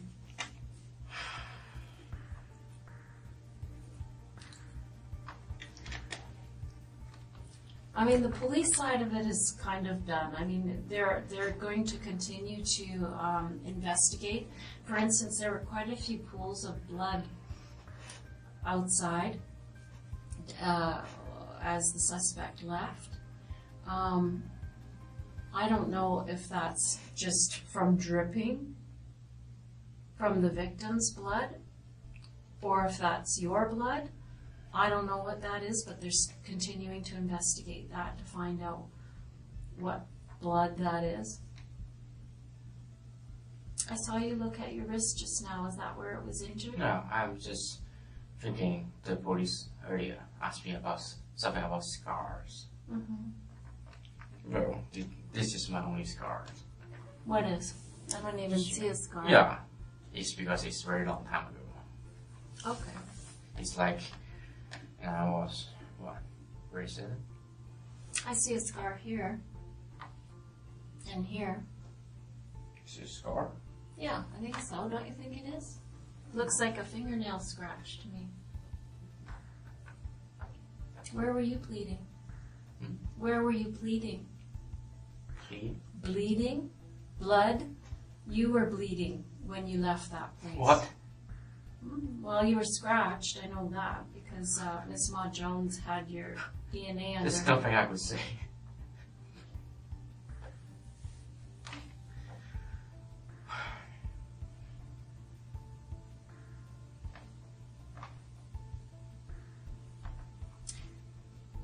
Rocky, you know, you can't put your head in the sand. I don't want this to be the way this ends. You know, I cannot imagine. I cannot imagine what your grandmother is going to think of this. Don't you want to relieve some pain for her?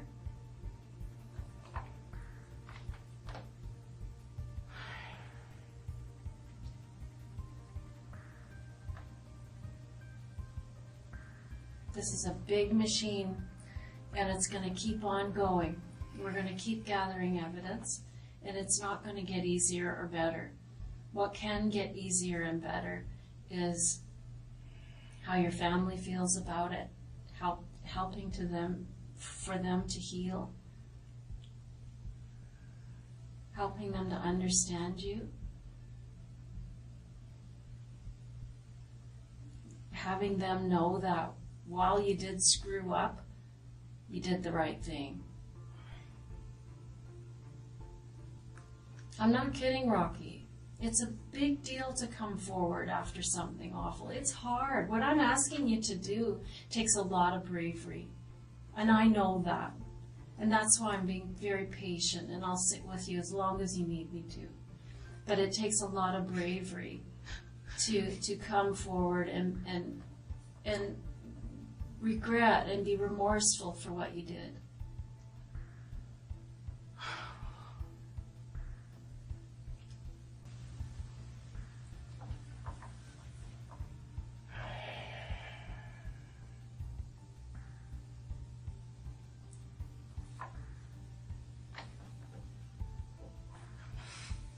So funny. No, nothing is funny. No. I don't know how to handle the English of that. How to say that? It's not because I smile because not because it's funny. I can do nothing about that. I could only sitting here and listen to you. Wait until you, lose your patience. I'm never gonna lose my patience. Yeah. Or you feel sleepy. Anyway. Really, Rocky? That's what you're thinking here? In the face of all this, that's what you're thinking about? I'm just gonna wear this woman out. Who cares? Do you care so little about what has happened here? Do you care so little about what people are gonna think of you? I'm being charged with murder here. Yeah, exactly. Yeah. Let's start treating it like it's a serious situation, shall we? For you to sit there and go, I'm gonna wait for this woman to get sleepy. What? Really? That's your reaction to this? I don't want to do that. Do what? Like, disrespect you, but Well, you're not disrespecting me, my friend. You're disrespecting these people. You're disrespecting yourself. You're disrespecting your parents and your grandparents and your brother. That's who you're disrespecting. But mostly yourself. I'm going to sit here and wait till this woman gets sleepy. Yeah, I've axe-murdered 2 people. I'm good. Is that what you're doing, Rocky? Come on. This old man right here's in a walker. What? You gotta explain that. That's gross. He was an elderly, old drunkard in a walker. Why did you do this? Why would you do this?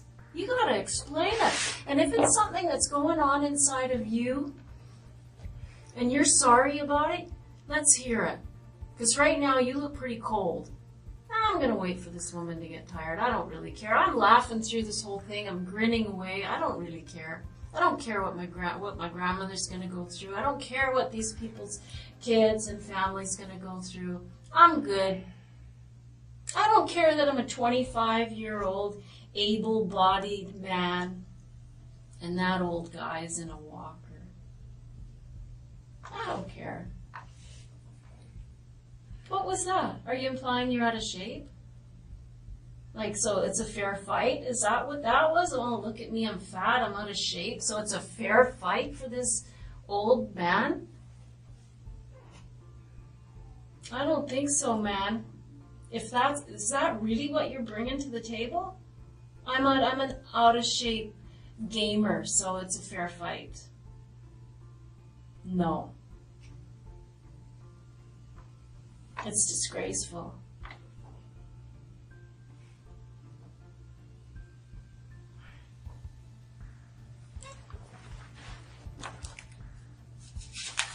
Yeah, this guy's a real asshole.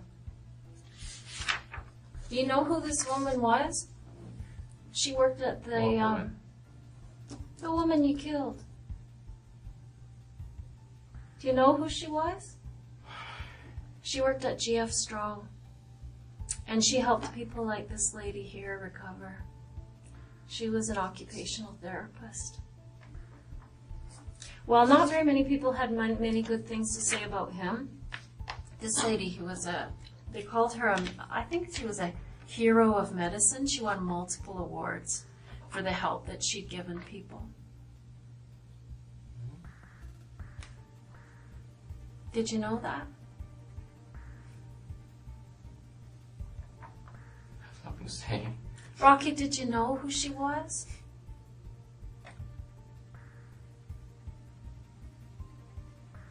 Why did you do that to her? People want to know. If something happened between you and him and she walked in on it, because I know that's how it happened, I know she came home with the groceries and pow! I think she was unexpected to you. I don't think you meant to hurt her.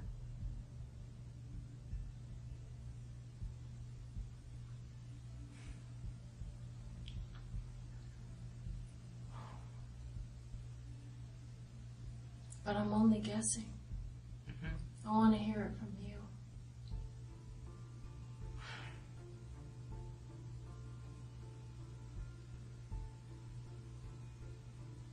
Was she unintended? Did you not expect her to come home?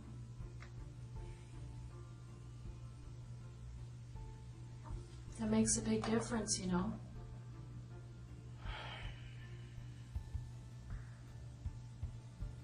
Well, that guy is old. He was a jerk. I could see you having a conflict with that man. And I'd understand that. But if this was unintentional, that's important. That's an important part of the story.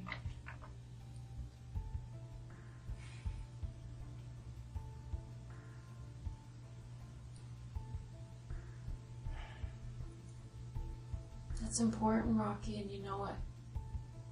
It's one thing for two men to go to battle, but this tiny lady,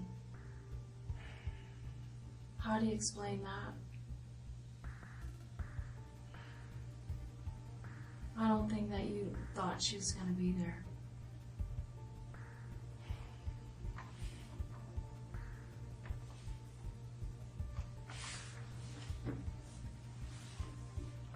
I think that was a mistake.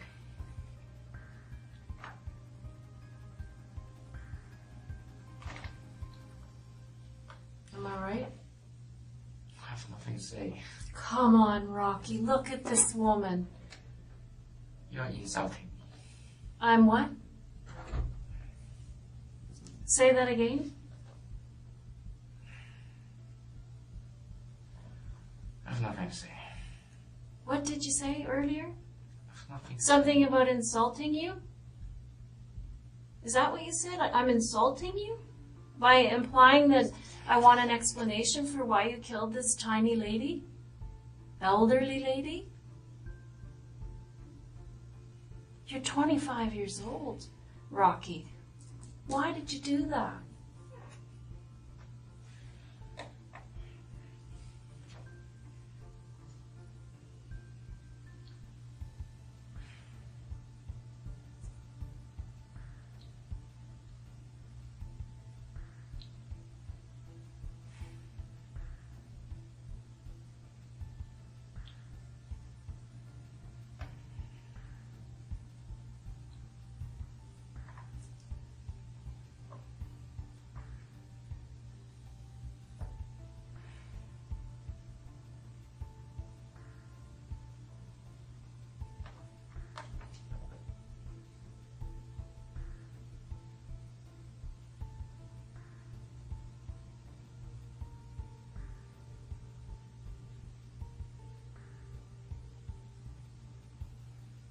Why did you do that, Rocky? Was she accidental? There's all kinds of evidence that supports the idea that you didn't intend for her to be home.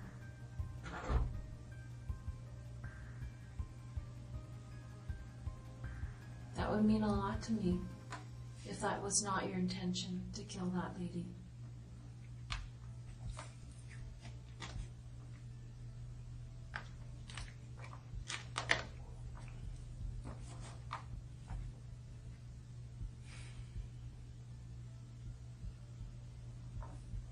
What was her role in this thing?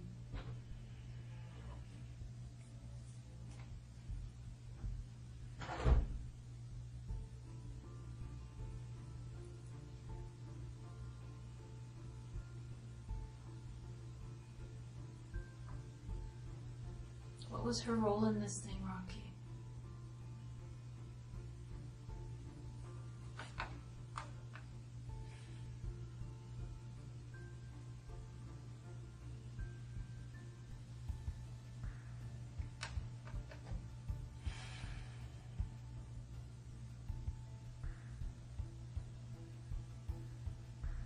It's okay if you don't understand it yourself, you know.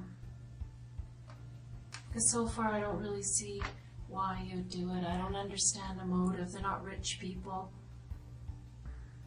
They don't have stuff. They live modestly.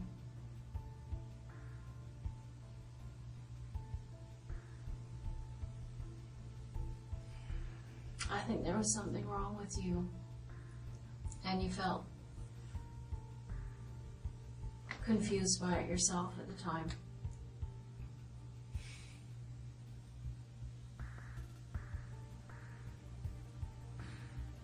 I'd sure like to understand it. I'd like to be able to explain it to people. People like her family.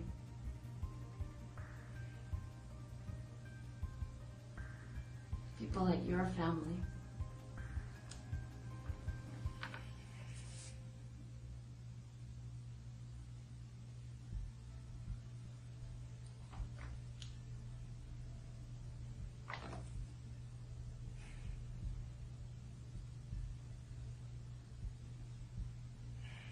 There's no downside to this for you. Let me just have you look around the room one more time. There's no downside for you to say, whatever the reason was, I needed money, so I went in there. I have no idea. I was having I just lost it. That man was rude to me, and he pissed me off, and I was just gonna do whatever. I don't know what the reason is, Rocky, but there's absolutely no downside to you telling me what that reason is. None. Because everybody knows that you did it.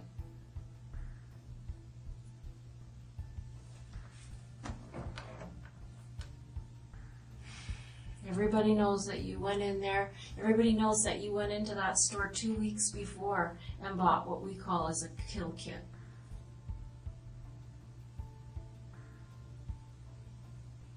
Without an explanation from you, that's a kill kit.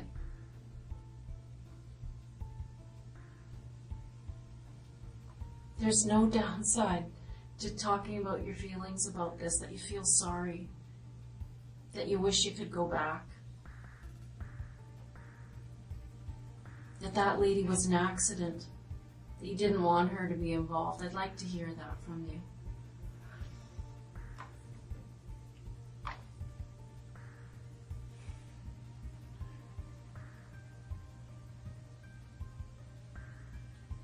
There's no downside, Rocky.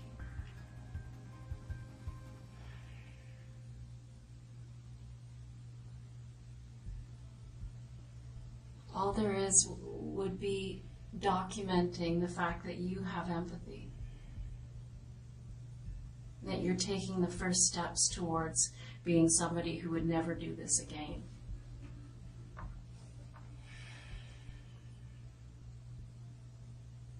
There's no downside.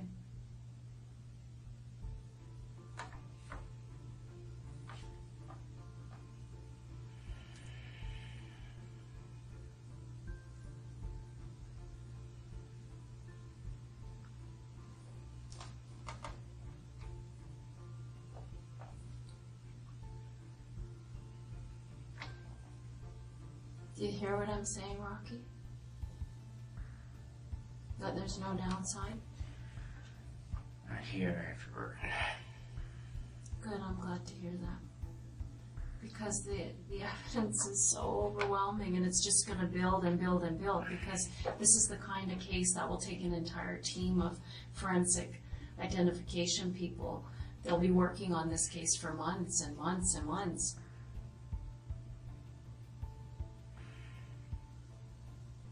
There's so much blood. They'll be working on that case for months and months and months.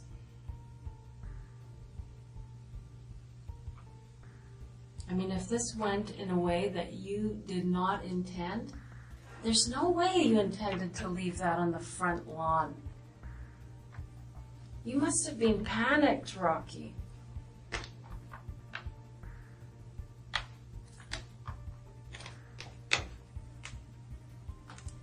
I can't explain that. It's so obvious, and it seems as if you were leaving the one thing that we needed to find you. It was just that axe, right?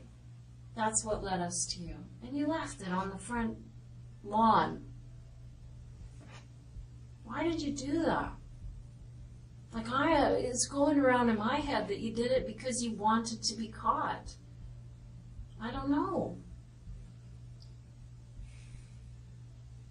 Maybe it was a mistake. I don't know. Sometimes when people are in distress and they do something terrible and they need some help, they do something drastic like this because they're reaching out and they need help and they need to be tucked away. They want to go to jail. That's how this case feels like to me. There's just so much evidence. I mean, heck, this thing happened 5 blocks from your house or something. Who does that?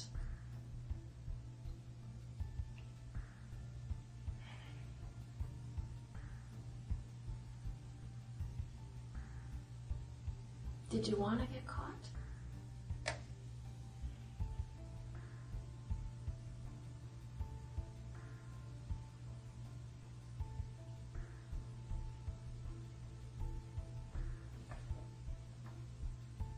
Did you want to get caught, Rocky?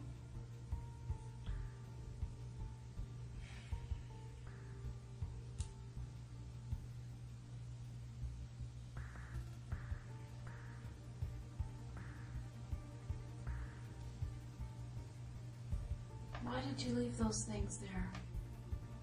Like a calling card.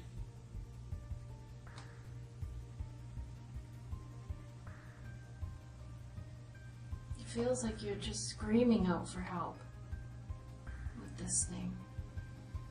Like you wanted to tell everybody you're the most terrible person ever, like I've been hearing you say all night in here. I'm not smart, I'm not this, I'm not in good shape. And this was just another thing for you to reassure everybody that you were terrible. I can't say I'm handsome, right? What? I couldn't say I'm handsome, right? You couldn't? That's...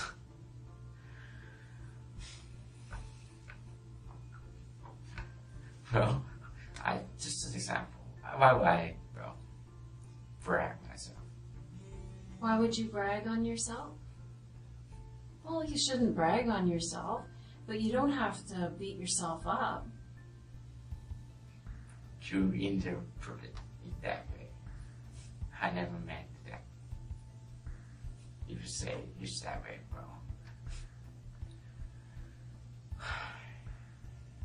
I think a bad opinion of yourself is part of why this happened.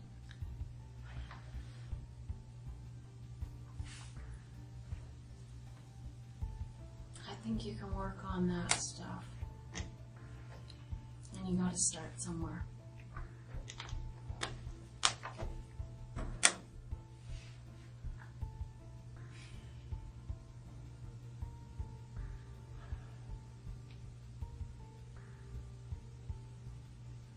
Gotta start today.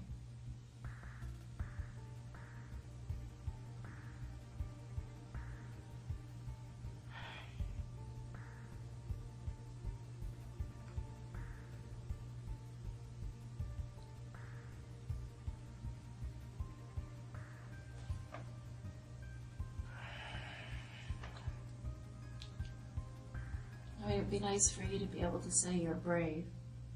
Because what I'm asking you to do takes bravery. To face people and say, I am desperately sorry. I will do everything in my life from this day forward to try to repair this. I know I can't do that. There's 2 lives lost. But I'm going to do everything in my life from this day forward to try to make this up in some way.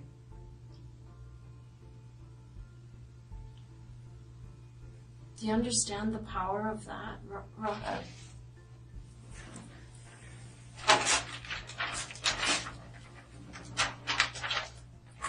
Do you understand the power of what I'm saying? If you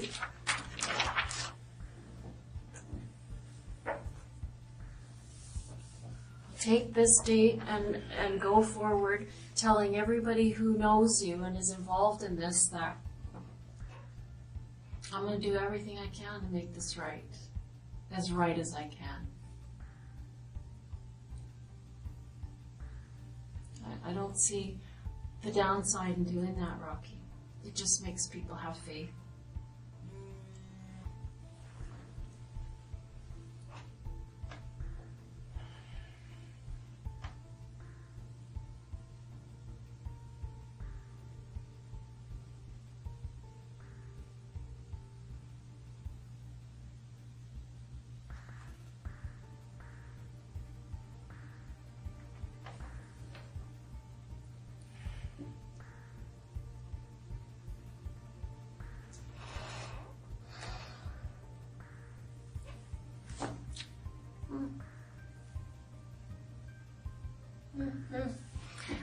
I want to ask you about this backpack and this sweatshirt. Where are they now, Rocky?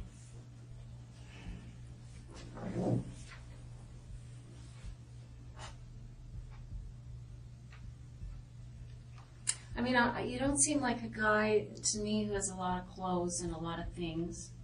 Somebody who has money and stuff. Where are those things today?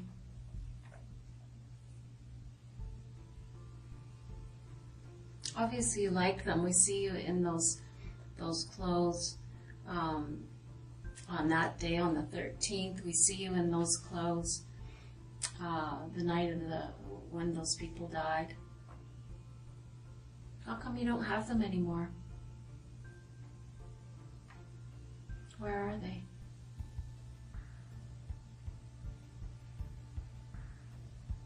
Give them away?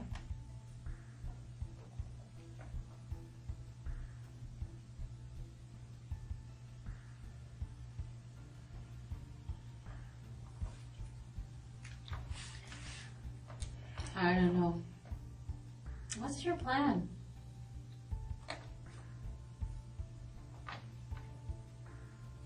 Do you care about what your family is going to do with all this? When they see this lady, who probably could be your grandmother,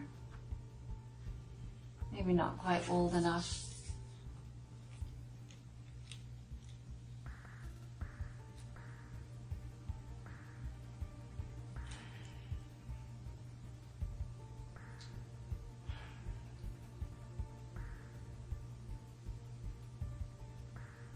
I don't know.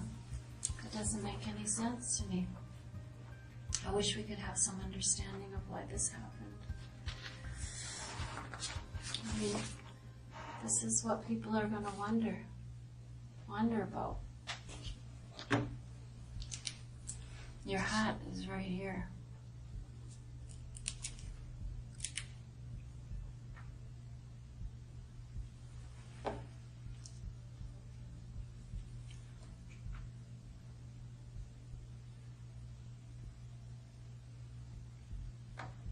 This isn't even the worst of it, is it? Rocky, does this make you feel anything? Honey, like, really? How do you think that's going to make your people feel?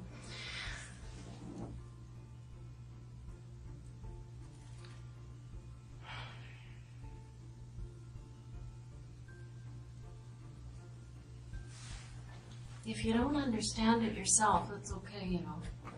I've said that to you before, but I mean, I don't know how you're looking at that and just, you're shrugging it off. How are you doing that? You feel anything? You feel any regret about that?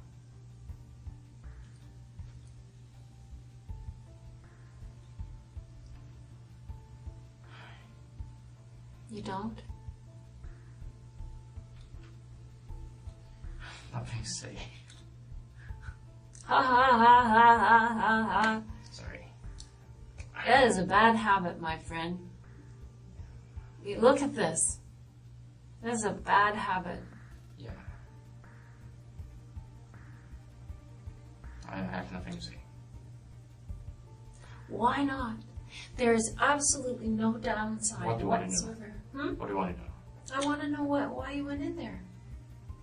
There's something I can't say. Yes, there's tons you can say.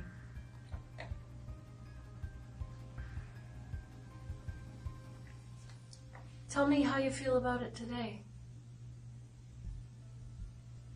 About what? About this.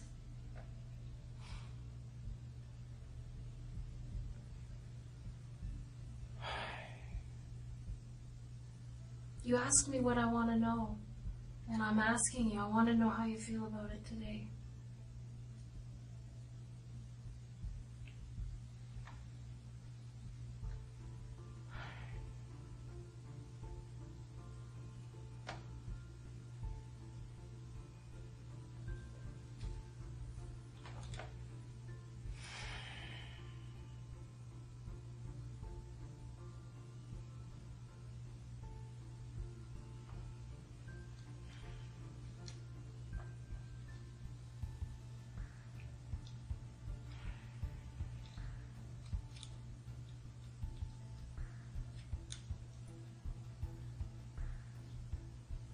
How do you feel about it today? You asked me what I want to know. That's what I want to know.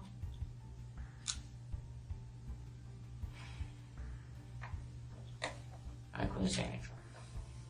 I know that you feel that way, and I appreciate you sharing that. That you feel this is so overwhelming that there's nothing you can say to make it up. I totally No, there's just nothing I could say. I know, there's nothing you can say to make this up, Rocky.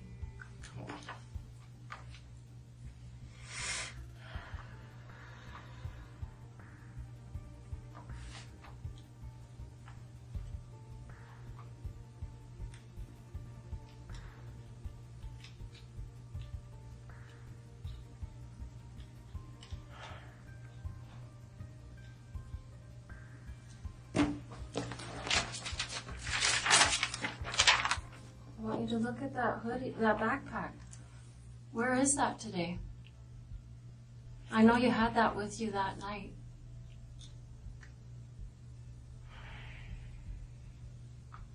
We're able to see it on the video of you walking away back through the houses and whatnot. We see that backpack. I know you had it that night. Where is it now? Why would you get rid of that? Doesn't seem like anything you'd get rid of. Seems like you had it weeks and weeks ago. Where is it now? Doesn't really make sense in the world that you'd get rid of it unless it was full of blood. Sweatshirt, same thing. The reason I'm telling you that, Rocky, is that they, of course, have searched your house, and I told you that they would. There's a search warrant, and they're not finding any of that stuff.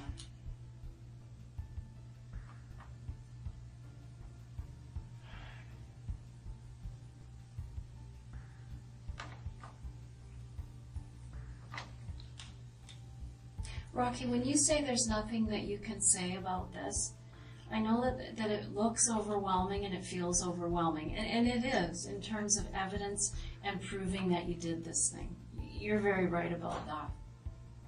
But I want you to talk to me about what happened.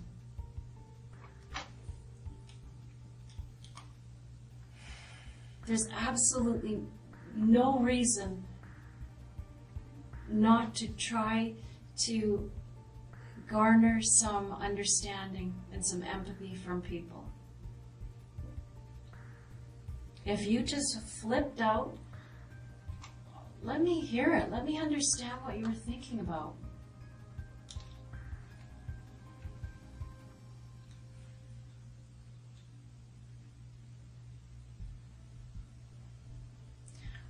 This opportunity is going to come and go.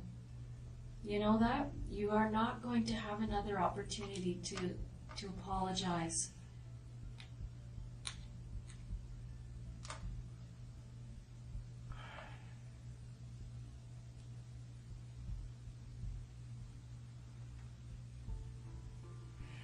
You are not going to save yourself from a murder charge by staying and not explaining this. This is it. The evidence is overwhelming. There is no downside. These chances come and go. And the way I don't want this to go forward the way it is, Rocky. It's too ugly. You just don't seem wicked to me. You seem, I don't know, like a normal lost kid.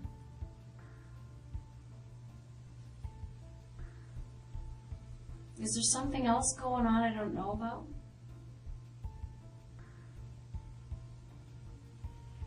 Was it mistaken identity?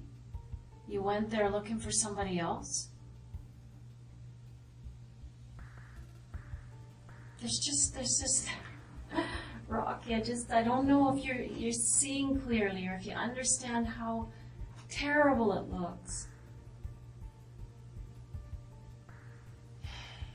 An explanation would go a long way to assuage fears and make people feel better.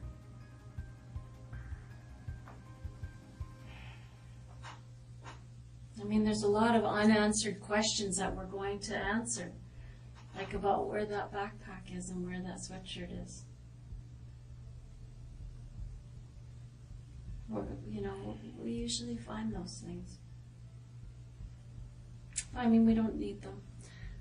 Look around you. I don't know what's holding you back. I don't know what your fear is. I don't know what you think will happen if you tell me what went on or why this happened. I don't know what you think is going to happen. The sky isn't going to fall.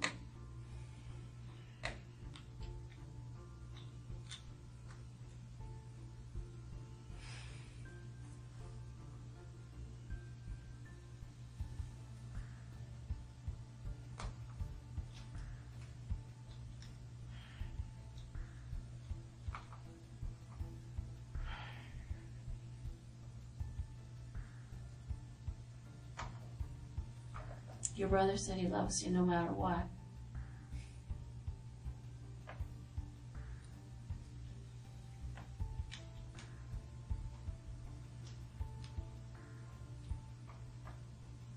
I think your mom and dad and your grandmother would be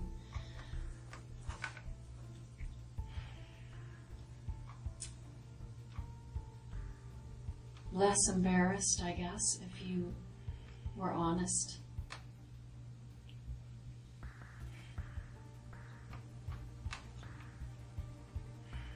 I know there's that pride thing, and that, it doesn't matter, that's going to be dashed a little bit.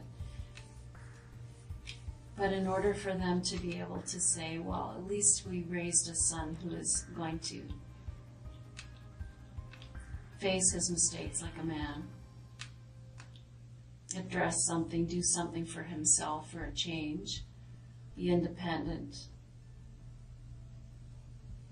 save the family that part of the embarrassment.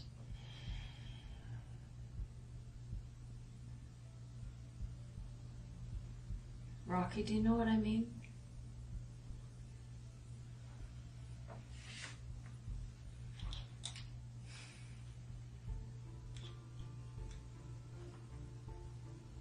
I'll help you tell this story.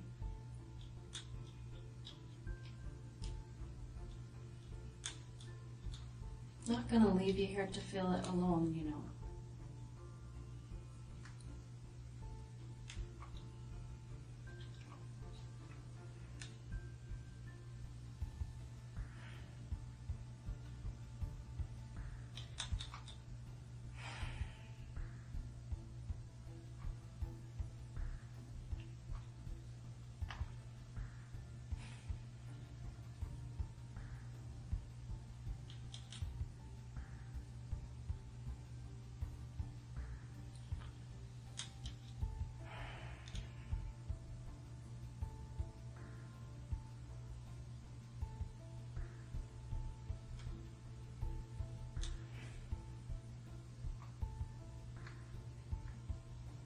can tell that you want to talk about this. I really can.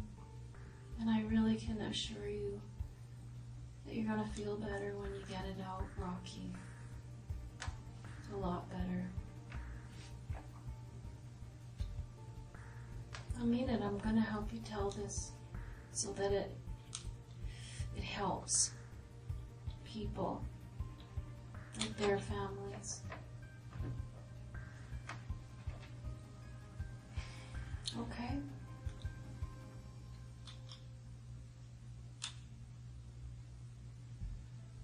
And you're just looking at me like you're not sure, but you know what? You have to admit that from the start to the finish, I've told you the truth.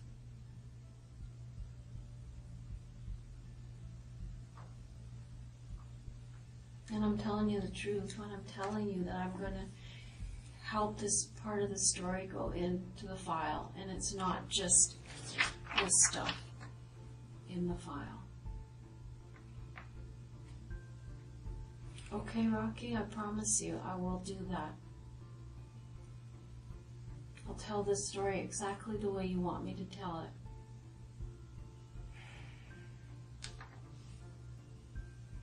I can tell you're torn in half inside and it's a difficult decision, but there is no downside. I've said it 100 times. When a case is this complete, I don't know what you're protecting. What do you think will happen if you talk about this?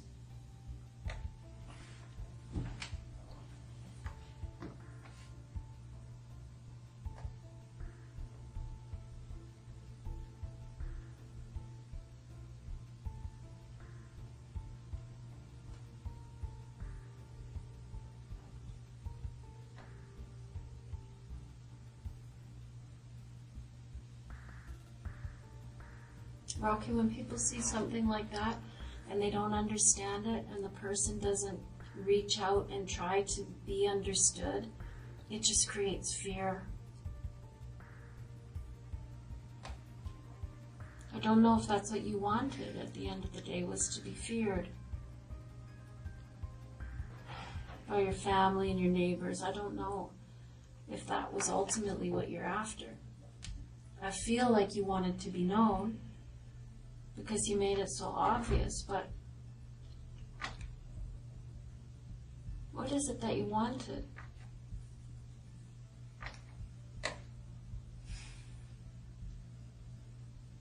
Can you tell me what you wanted? I have nothing to say.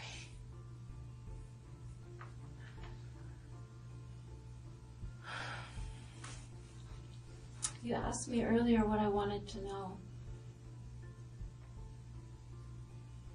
Tell me something you'd like me to know.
Ryan just told me is that our investigators just returned from Calgary, and they were talking with your brother. What do you call your brother? Toddy? Yeah. So this is... Also, Joe? yeah. Okay. Well, he obviously cares about you a lot. He agreed to come in and talk with the police.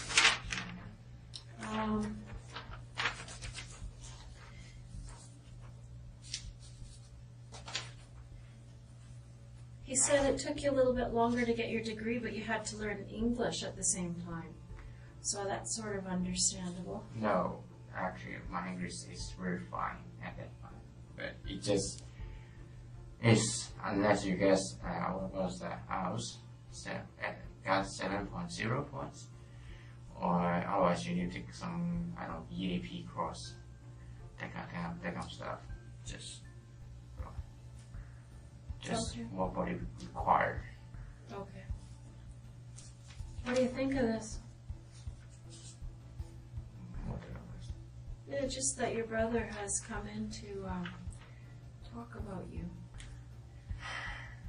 He said that you were born in Hong Kong and you came to Calgary when you were 18. That your mom is a Canadian citizen. And that your sister came to Canada before him. That you finished high school in Hong Kong. It doesn't report that you have any health problems. He said you had a sore shoulder after the crash last year, but it's not lingering. He says you like to stay home and play video games. I guess we've already confirmed that. He said you got along well with your mom. And they didn't have a temper.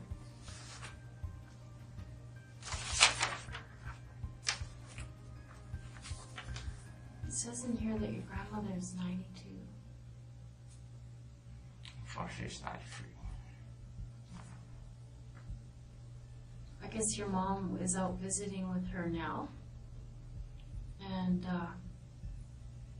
so the investigators are heading out to Toronto soon.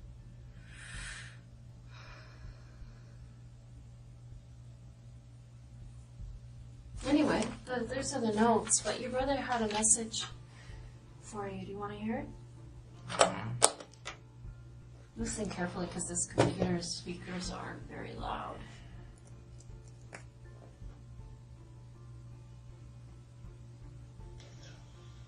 And if he knows anything about this? Because if he knows anything, tell him please.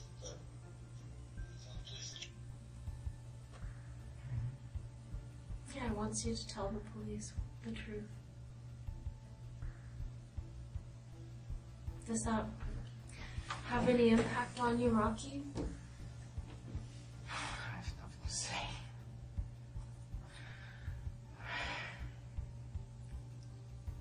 I really have nothing to say. Todd, that's not true. You have everything to say. I want you to feel better. I want you to do well after this. I don't want this to be the only thing in your life that defines you. You know what I mean? A lot of people are involved in things that they're horrified by, and they change their lives. It's a line in the sand, and they change their lives, Rocky, and you can do that too. This doesn't have to be the only thing that we think of you. Do you understand that? That there's still hope and there's still a chance for you to make something good come out of this?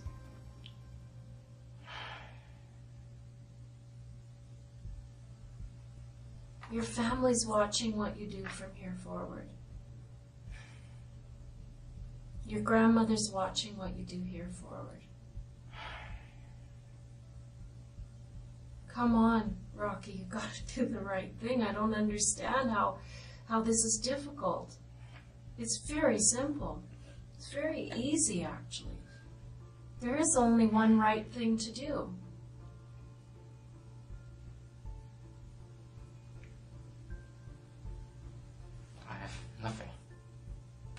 to say.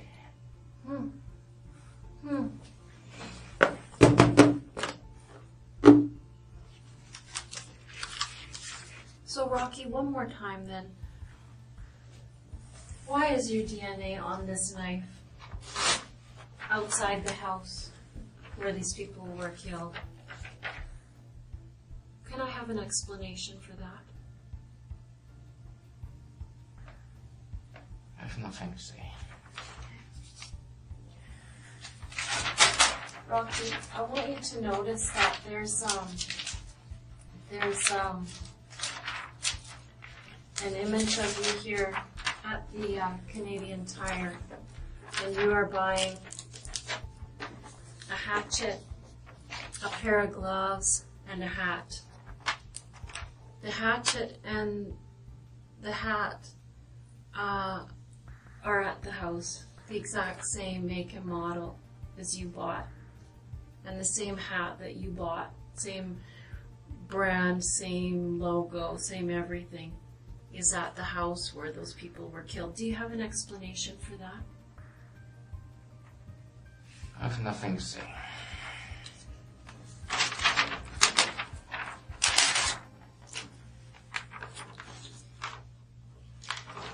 This is the very hat rack where you chose that hat from, where you tried it on.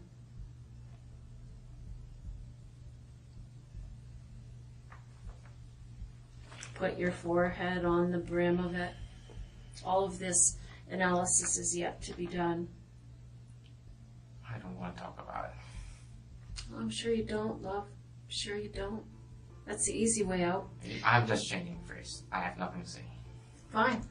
So, can you explain why that hat, that is the same type of hat that you bought 2 weeks before this incident, is under the table with Mr. Jones' blood on it, the dead man's blood on it?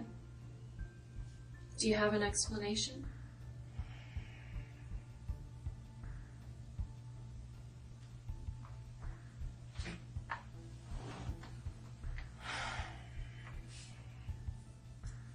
Do you have an explanation for this, Rocky? Maybe you were over there mowing their lawn, and all your things were left behind after you did some gardening. Were you there at that house? Do you have an explanation for this hat?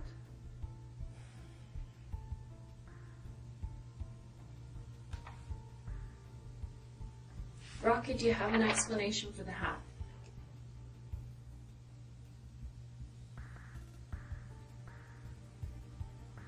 Do you have an explanation for the hat, Rocky?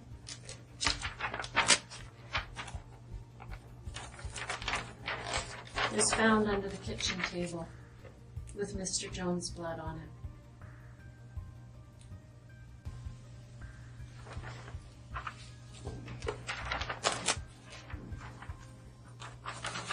These were similar gloves to the ones that you bought right here on September 13th.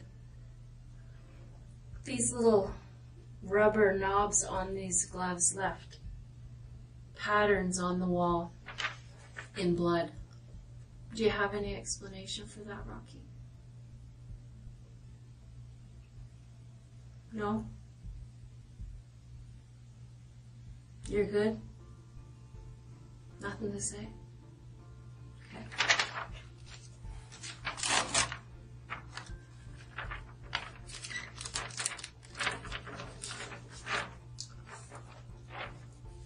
Those images are clear as a bell. They're clear as a bell. Your backpack was even left here. We even have images of that, clear as a bell. That backpack is seen later in the neighborhood, walking away from that car. Do you have an explanation for that?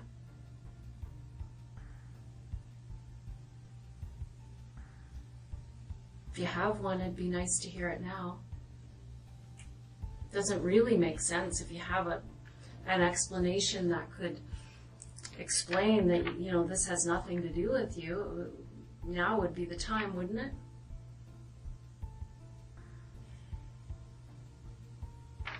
No?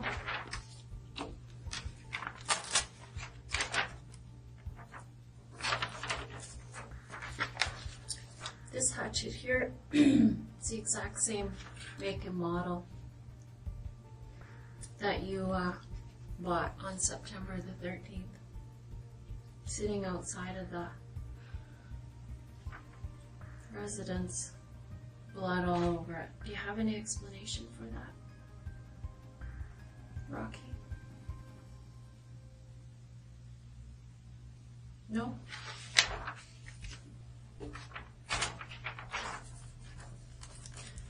This is your receipt.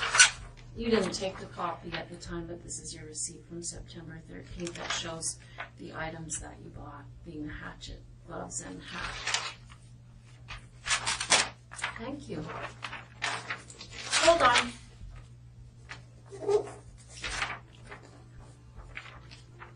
This is the car that belongs to Mrs. Ma Jones.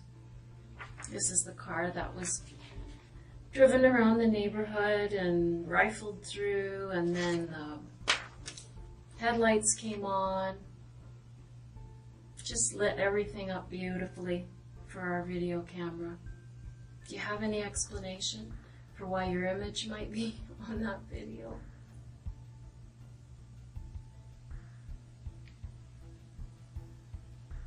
Cold as ice, eh? I just don't want to repeat. I have nothing to say. I have nothing to say. I'm tired.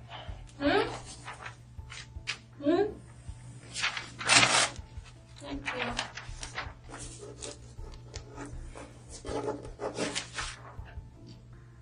This is an image of Mr. Jones earlier in the day before he died. Hunched over, walker. Do you have an explanation why you killed this old man? I have nothing to say.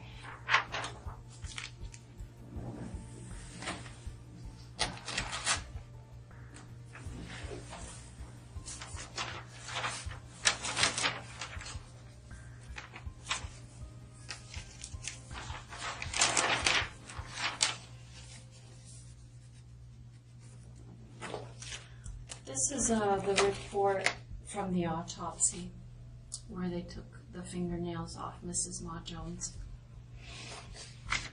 Is there any reasonable explanation for why Mrs. Ma Jones would have your DNA under her fingernails? Is there any reason why that would happen? Are you lovers?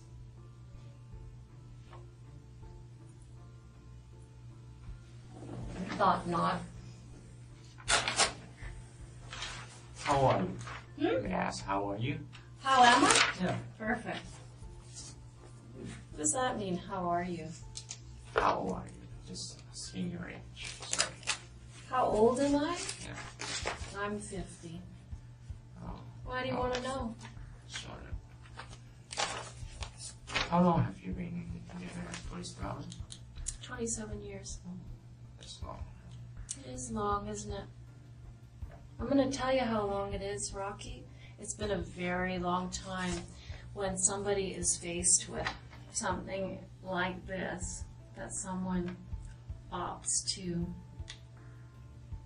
sit coldly and offer no apology, no remorse, no... If I say, what? You're gonna release me? No, it isn't about that. Don't you understand that after all this conversation, you're not being released.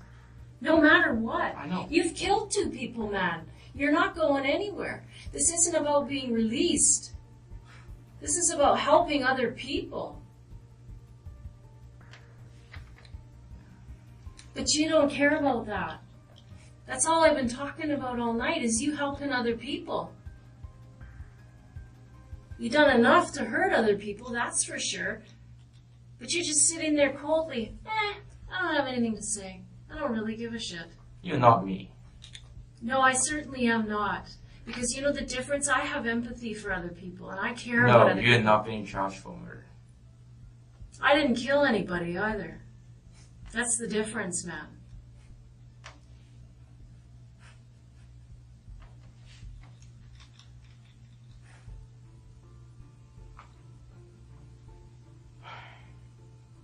How you sit there coldly, I don't understand it, because it doesn't seem to be the person that your brother describes.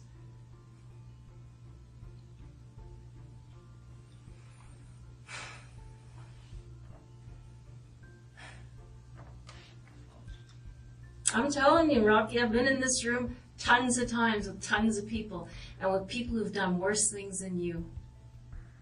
And when they see the writing on the wall and they know the jig is up, I'm caught, I'm done. There's DNA, there's video, there's every kind of evidence that there is, they finally do the right thing. They always do the right thing, almost without exception. You, sir, are an exception. In the face of all of this, you're choosing to stay back, not help anybody. And you sit there and you pretend I don't understand something, but you won't tell me what it is I don't understand. So that's kind of passive-aggressive or something. I don't really understand what you're doing. Playing games is what I think.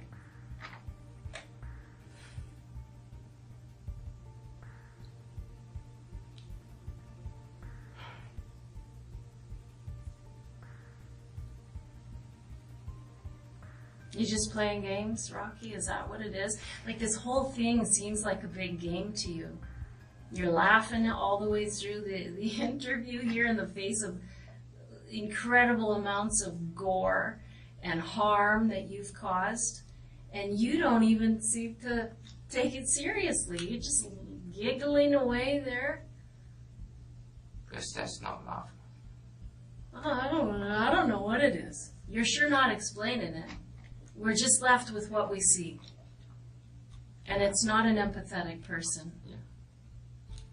It's not normal for you to be so cold. I don't get it. I want you to tell me the truth, Rocky. That's all. It's easy. It's simple. It makes sense.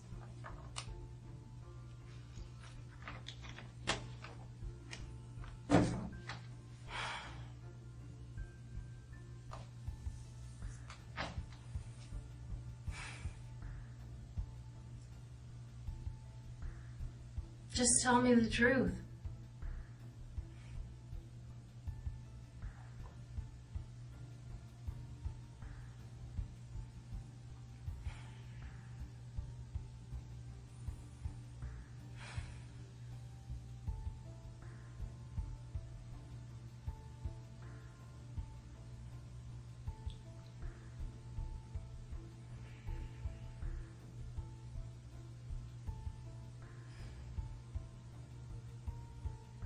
Do you regret it?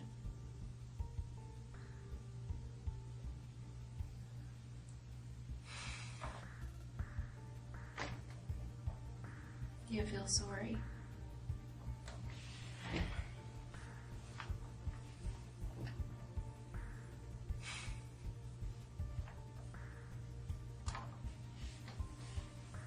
No? You don't regret it, you don't feel sorry. It's so simple to give people that amount of comfort, that little tiny step.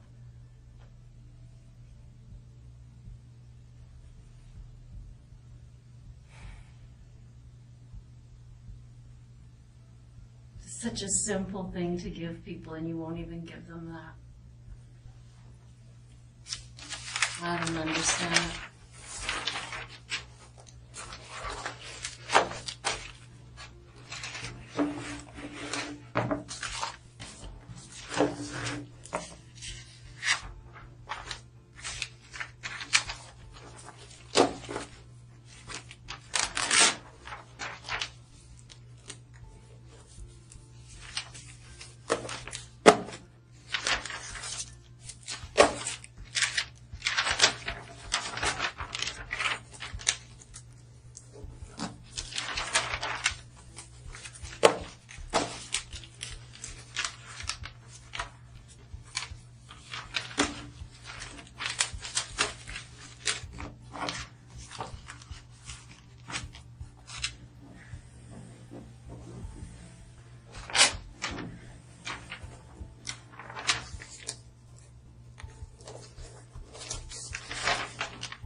Anything?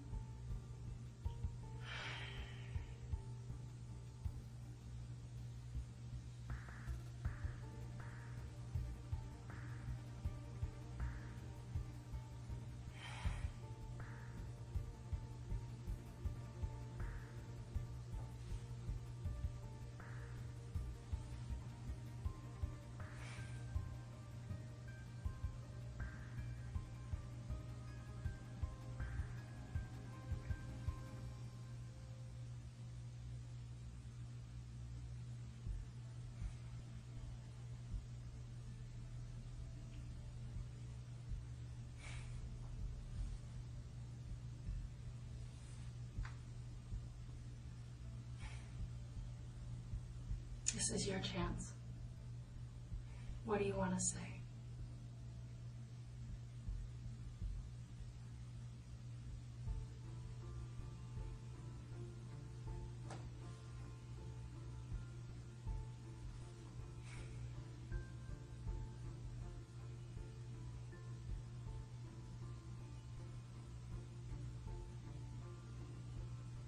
What do you want to say, Rocky?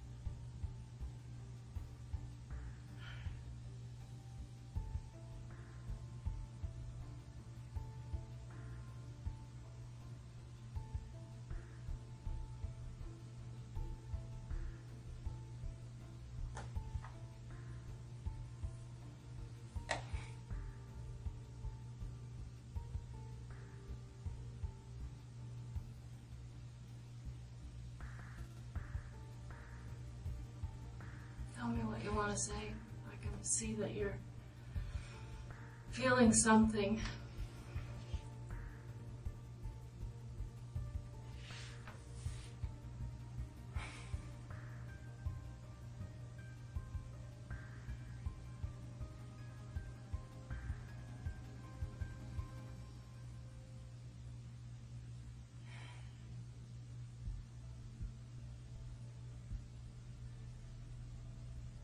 This is your chance, Rocky. If you want to say something, I would suggest that you say it.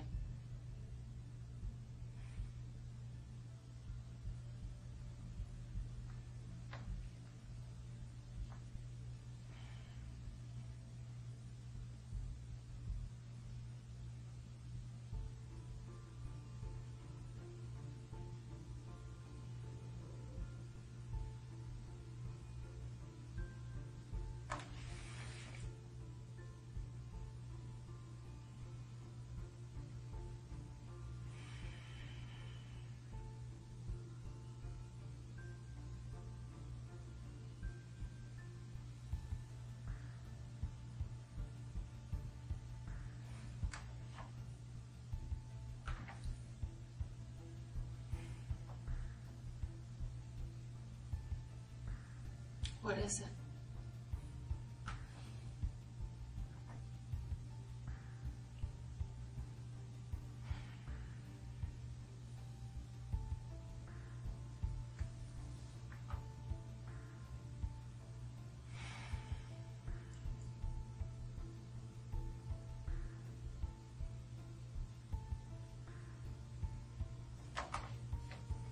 What is it?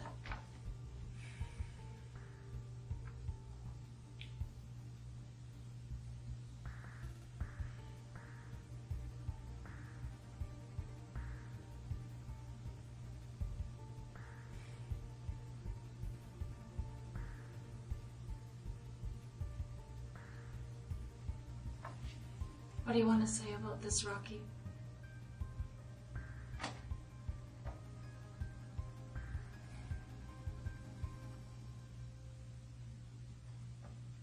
I don't want you to walk out of here today saying, frick, I blew my chance to explain anything or apologize for anything or express some remorse, Rocky.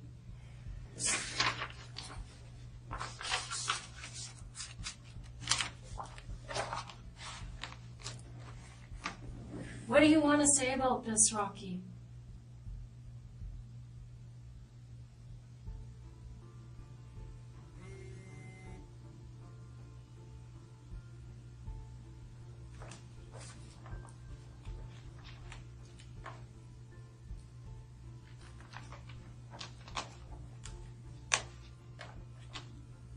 What do you want to say?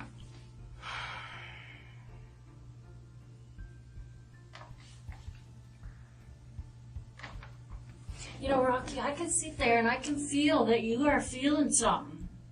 I can see that you're emotional. Why aren't you taking this chance to at least express remorse? Maybe today you're not ready to talk about the whole ugly story, but at least say you're sorry. For what?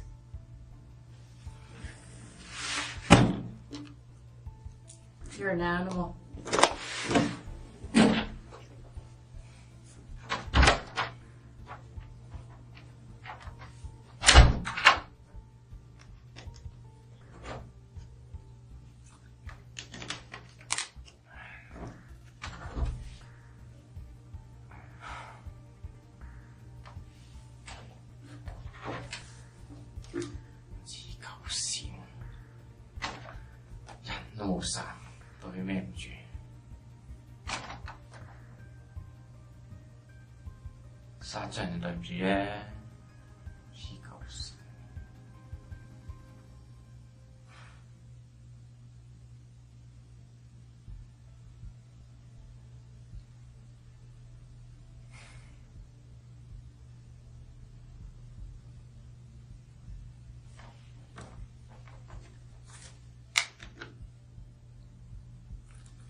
so, Lawrence,